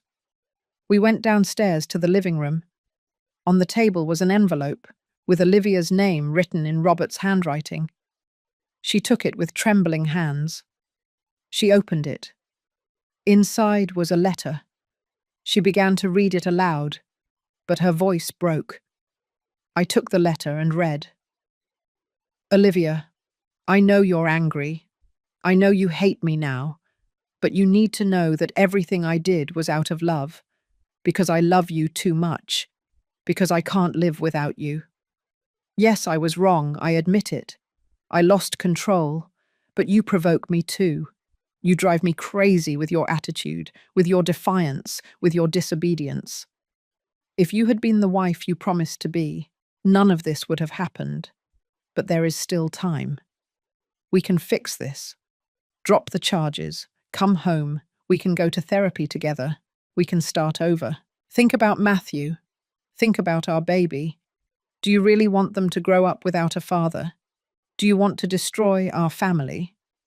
I will forgive you if you forgive me. But if you insist on continuing with this, if you testify against me, if you put me in jail, you will regret it. I have lawyers. I have resources. I will fight for custody. I will prove that you are an unstable mother, that you have mental problems, that you are not fit, and I will win, because I always win. The choice is yours, Olivia. Family or war? Ah. The silence that followed was terrifying. Olivia was trembling. He's threatening me, even from jail. Yes. And what if he's right? What if he takes the children from me? He won't. How do you know? Because now you have evidence, you have photos, you have testimonies, you have his own letter admitting he lost control and threatening you. This is legal gold, honey. This proves a pattern of abuse and intimidating behavior. Olivia took a deep breath, carefully folded the letter, and put it in her purse. You're right. I'm not afraid anymore. Are you sure? Yes. Her voice was firm now. I'm not going to let him control me anymore. Not with threats, not with manipulation, not with anything. We finished packing. 3 large suitcases, 2 boxes of documents, the photo albums. The officers helped us load everything into the car. Before we left, Olivia stood at the entrance, looking at the house one last time. Do you want to go back in? I asked. No, I just want to remember it, so I never forget, so I never go back. She took something out of her pocket, the house key, and left it on the mailbox by the entrance. I don't need it anymore, she said, and got into the car. We drove back in silence, but it was a different silence. It wasn't the silence of fear, it was the silence of transformation.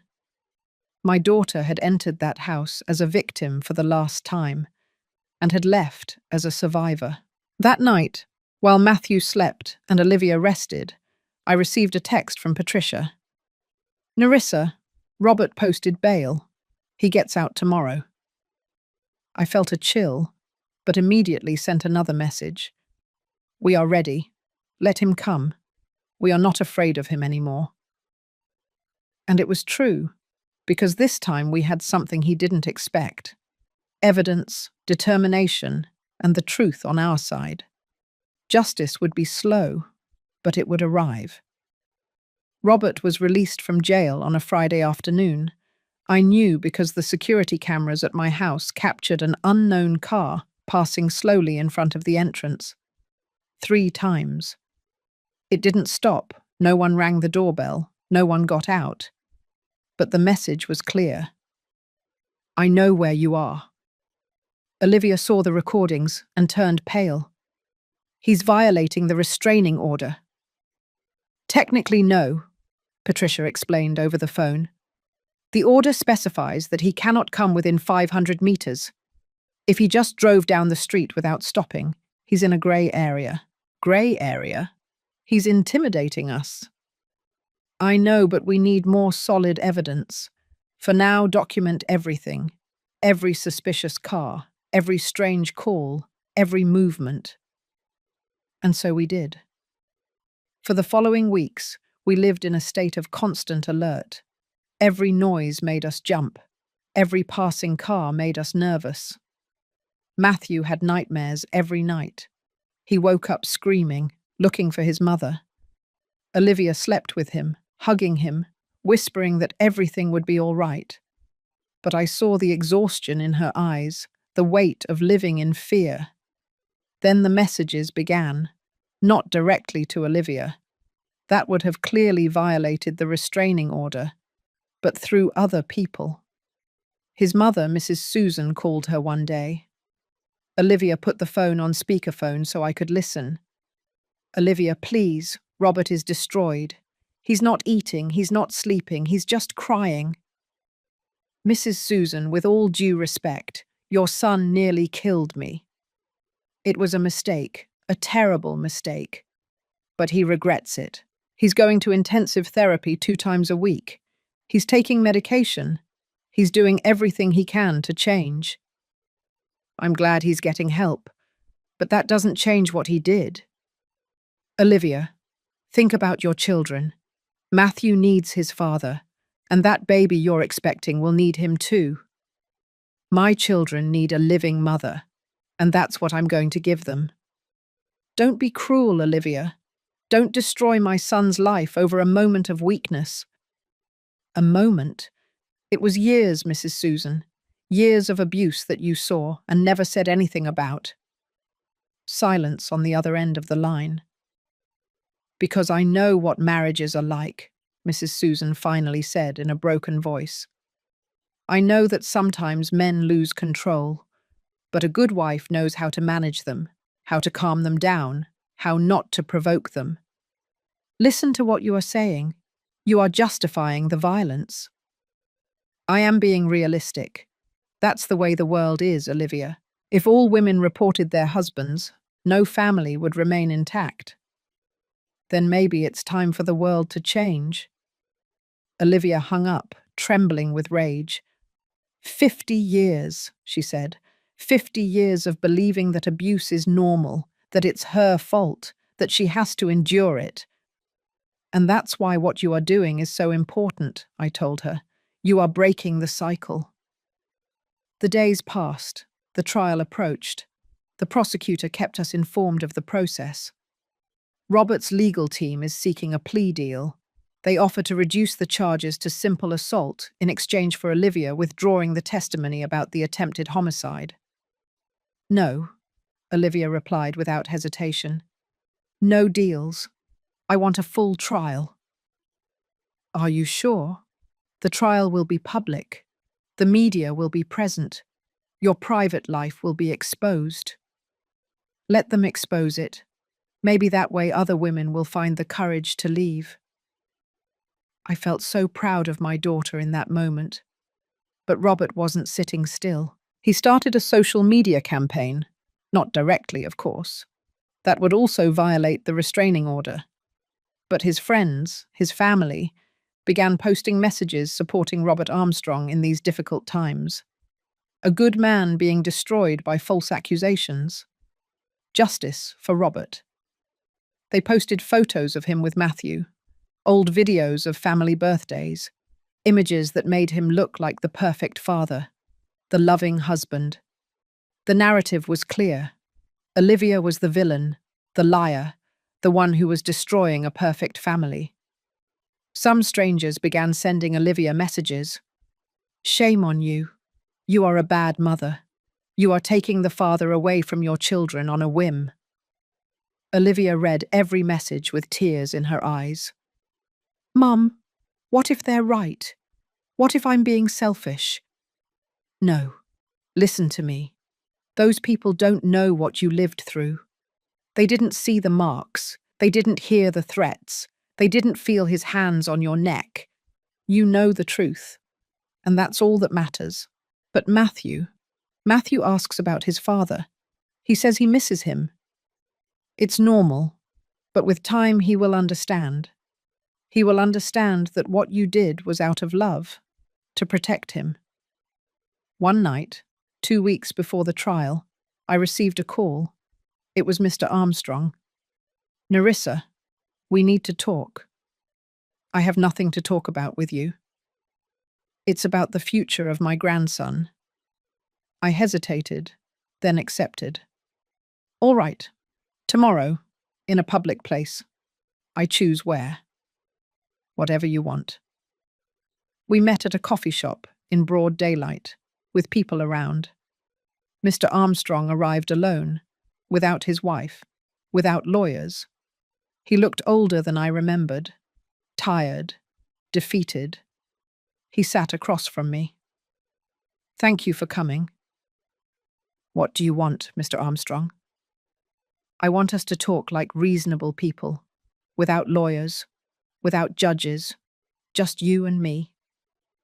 Talk. He sighed deeply. Robert is my only son. I raised him as best I could. I gave him everything. Education, opportunities, values. Values? What values did you teach him? That women are property? That violence is acceptable? He stopped. I taught him what my father taught me. That a man must be strong, that he must maintain control of his family. That's not control, it's abuse. Maybe, his voice broke, maybe I was wrong. Maybe we raised a generation of men who confused strength with cruelty. I looked at him with surprise. I didn't expect that answer. Why are you telling me this? Because I saw the photographs, Nerissa, the ones presented at the preliminary hearing, and I saw my son in them. I saw what he did, and I saw myself. He took off his glasses and wiped his eyes. For 50 years I did the same to Susan. Not as severely, perhaps, but I controlled her, silenced her, made her small, and she endured it because she believed she had no options. And now I regret it. I don't know if it's regret or shame, or simply the belated understanding that I destroyed the woman I loved. He was silent for a moment. Susan is sick. Cancer. Stage 4. The doctors give her 6 months. I'm sorry. Do you know what the worst part is? That now that I know I'm going to lose her, I realize I never really knew her. I never asked her what she dreamed of, what she wanted, who she was beyond being my wife. Tears rolled down his cheeks. I don't want Robert to end up like me, alone, full of remorse, losing his family out of pride. Then help him truly change, not by paying expensive lawyers to free him, but by helping him recognize what he did, face the consequences, and heal. And Olivia, would you give my son a chance if he really changes? That is not my decision, it's hers. But I can tell you something. True change doesn't come after legal threats. It comes from genuine recognition of the harm caused. And so far, your son has only shown manipulation and victimhood. Mr. Armstrong nodded slowly. You are right. So what are you going to do? I don't know yet. But thank you for listening to me. He stood up to leave. But before he did, he turned. Nerissa, one more thing. Tell Olivia that I'm sorry for clapping that night at the restaurant, for saying she had to know her place.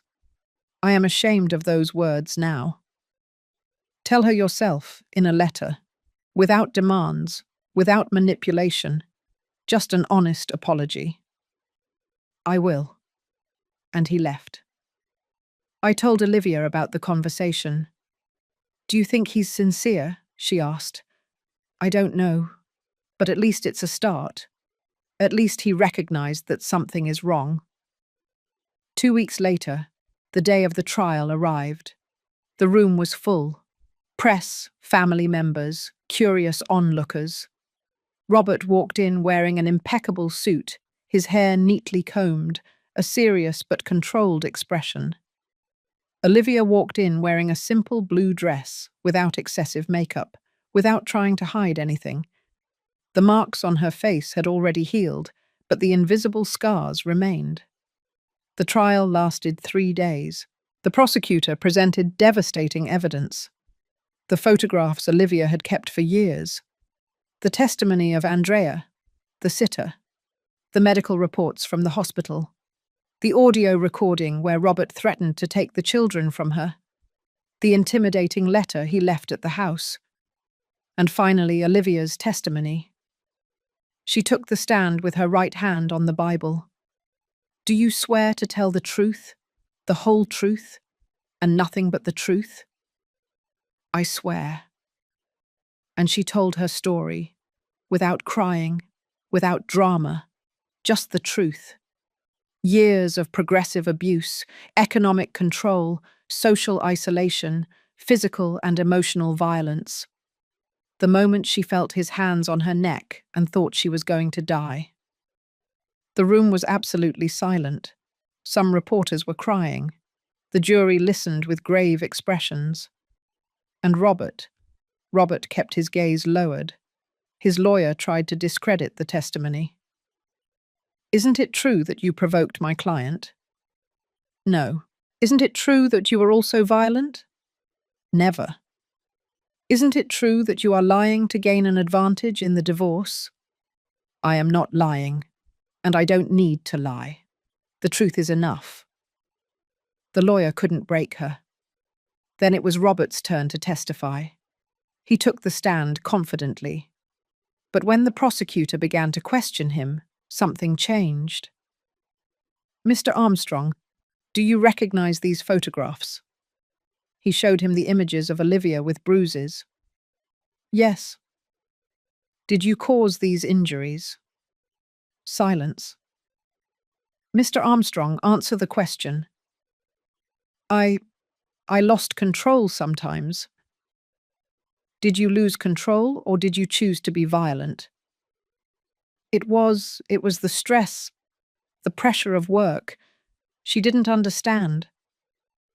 "So you blame the victim?"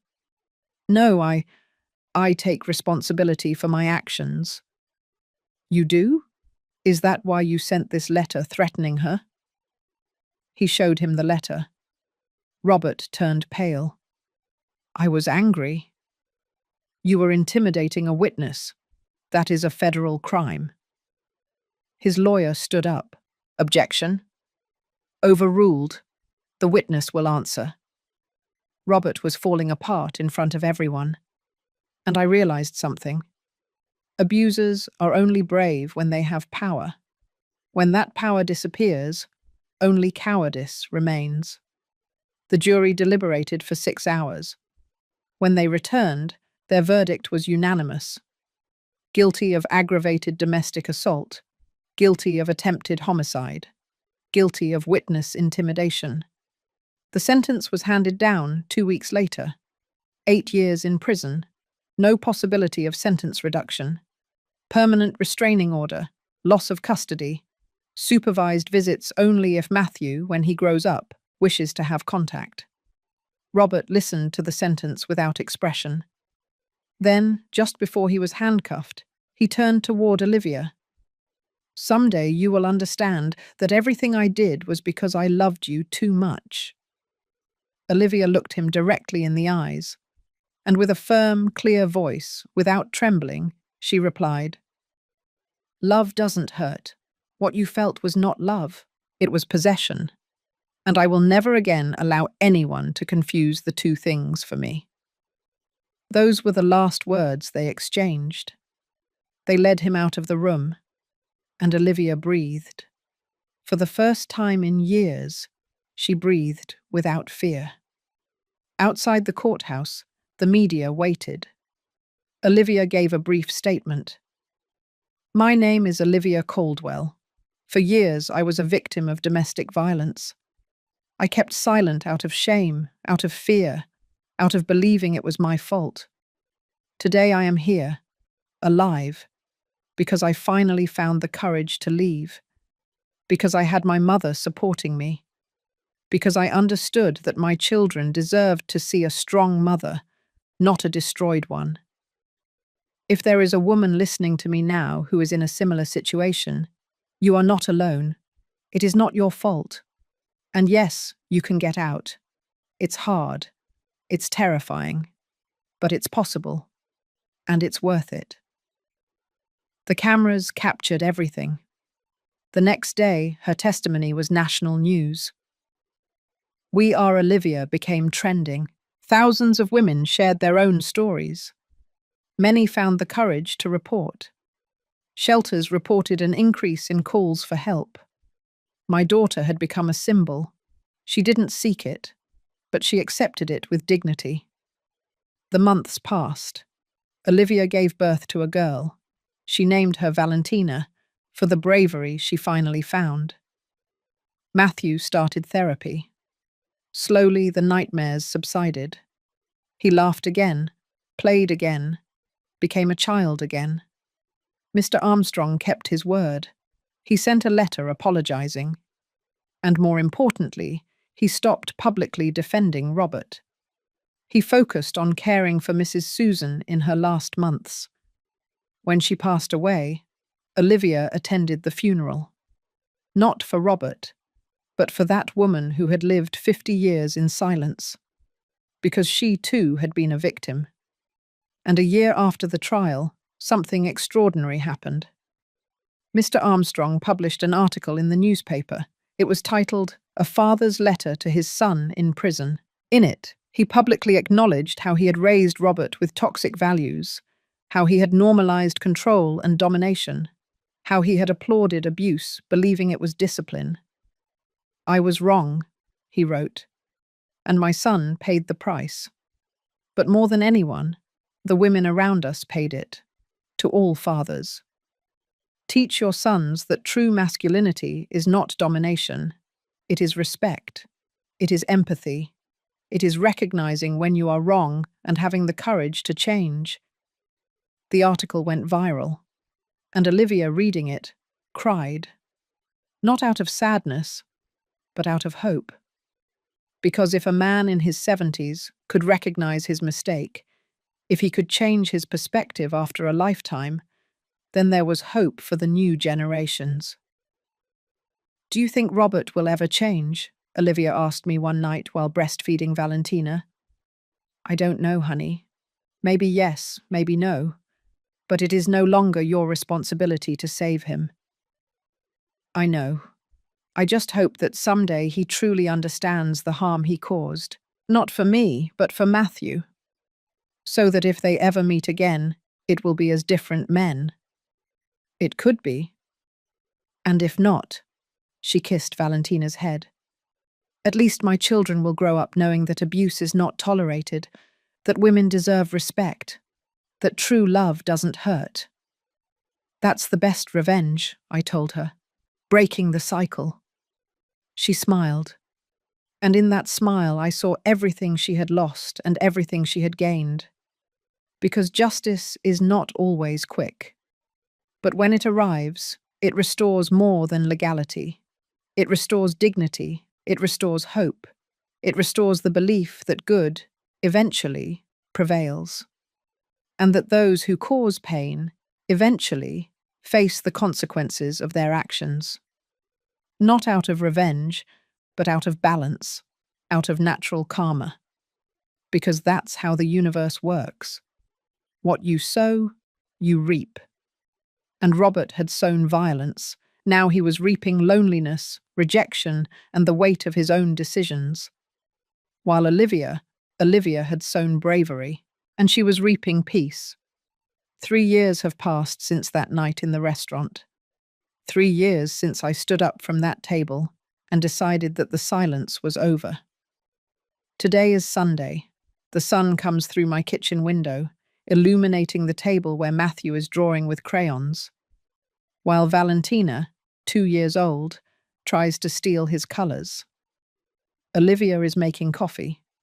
She moves with a tranquility I thought I would never see again. She no longer wears long sleeves in the summer. She no longer constantly checks her phone anxiously. She no longer apologizes for existing. She resumed her career as an architect. She works from home, designing spaces that, as she says, make people feel safe. Matthew is 6 years old now. He goes to therapy once a month, not every week anymore. The nightmares disappeared a year ago. Recently, he asked me about his father. "Grandma, was Daddy bad?" I knelt down to his level. "Your daddy did bad things, but that doesn't mean he didn't love you. It just means he was lost and he hurt the people he loved. And am I going to be like him when I grow up?" "No, my love, because you already know something that took him many years to learn, that strong men are the ones who protect, not the ones who hurt." He nodded and kept playing. "But I know those questions will return, and we will be ready to answer them." Robert is serving his sentence in a prison 3 hours from here. He has written letters, many letters. The first ones were manipulative, full of self-justification. Olivia read them and put them away without responding. But 6 months ago, something changed. A different letter arrived. "Olivia, I don't expect you to forgive me. I don't expect you to even read this. But after 3 years of mandatory therapy, after rehabilitation groups for aggressors, after a lot of silence and reflection, I finally understand.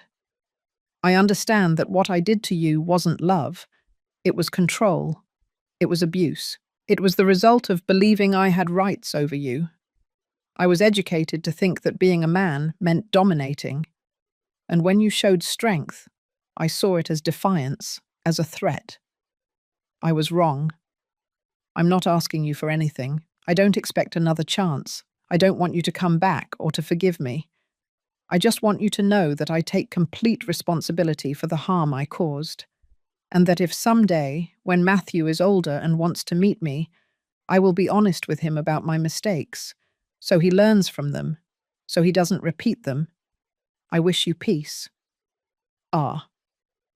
Olivia showed me the letter. "Do you think he's sincere?" she asked. "I don't know, but even if he is, that doesn't change anything. The forgiveness is yours to give or not give, and you owe him nothing." "I know, but I think for the first time I can let go of the anger." "Does that mean you forgive him?" "No, it means I no longer give him power over my life. He makes his decisions and lives with the consequences. I make mine and build my future." And that is exactly what she has done. Mr. Armstrong visits us occasionally. He is no longer the arrogant man I knew. Susan's death changed him deeply. Now he dedicates his time to giving talks at universities about toxic masculinity and conscious parenting. "If I can prevent even one father from raising his son the way I raised mine," he told me once, "I will have done something good with the time I have left." This morning, as we drink coffee, Olivia looks at me with those eyes that now shine with their own light. "Mum, did I tell you I was offered a new project?" "Which one?" "Designing a shelter for women victims of domestic violence, with safe spaces, play areas for children, therapy rooms. They want it to be a place where women can heal." "Honey, that is perfect. Remember when I was a little girl and I built that birdhouse?" "Of course." "I said that the birds needed a safe place. I think my whole life I've wanted to create those places, but I had to learn first that I deserved one too." She takes my hand. "Thank you, Mum, for never giving up, for being there when I finally managed to leave, for believing in me when I didn't believe in myself. Honey, you did the hard work. I just held the door open. But without that open door, I wouldn't have known where to go. We hug, and in that hug is everything.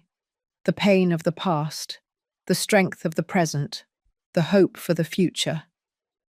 Matthew approaches with a drawing. Mummy, look, it's our family. In the drawing there are 3 figures, him, Valentina, and Olivia, and a large house with bright windows and a huge sun. It's beautiful, my love. See? This house has lots of windows, so lots of light comes in, because there is no fear in the light. Olivia looks at me with tears in her eyes. Even the children understand. Darkness was where they lived, but light is where they are healing. Outside, the garden is blooming. The roses we planted last year are more beautiful than ever. Red, yellow, pink, full of life, like us. If my story helps even one woman to open her eyes, to find the courage to leave, to understand that she deserves love without pain, then every tear, every moment of fear, every sleepless night will have been worth it. Because silence kills, but truth sets you free. And sometimes all we need is an outstretched hand, an open door, a voice that says, I believe you. You are not alone. You can leave. I was that voice for my daughter. Will you be that voice for someone else? Justice came, not as revenge, but as natural balance. Robert lost his freedom, his family, his reputation. Olivia gained her dignity, her peace, her future. And we learned that true love does not control, does not hurt, does not destroy. True love sets you free, protects you, builds you up. This is my story, the story of a mother who didn't give up, and of a daughter who found the courage to fly. Thank you for listening until the end. If this story touched your heart, subscribe and hit the little bell to hear more stories of women who transformed their pain into wisdom. Every day, one woman, one life lesson. Share this story with someone you love. Sometimes a story like this can change an entire day. God bless you, and until next time.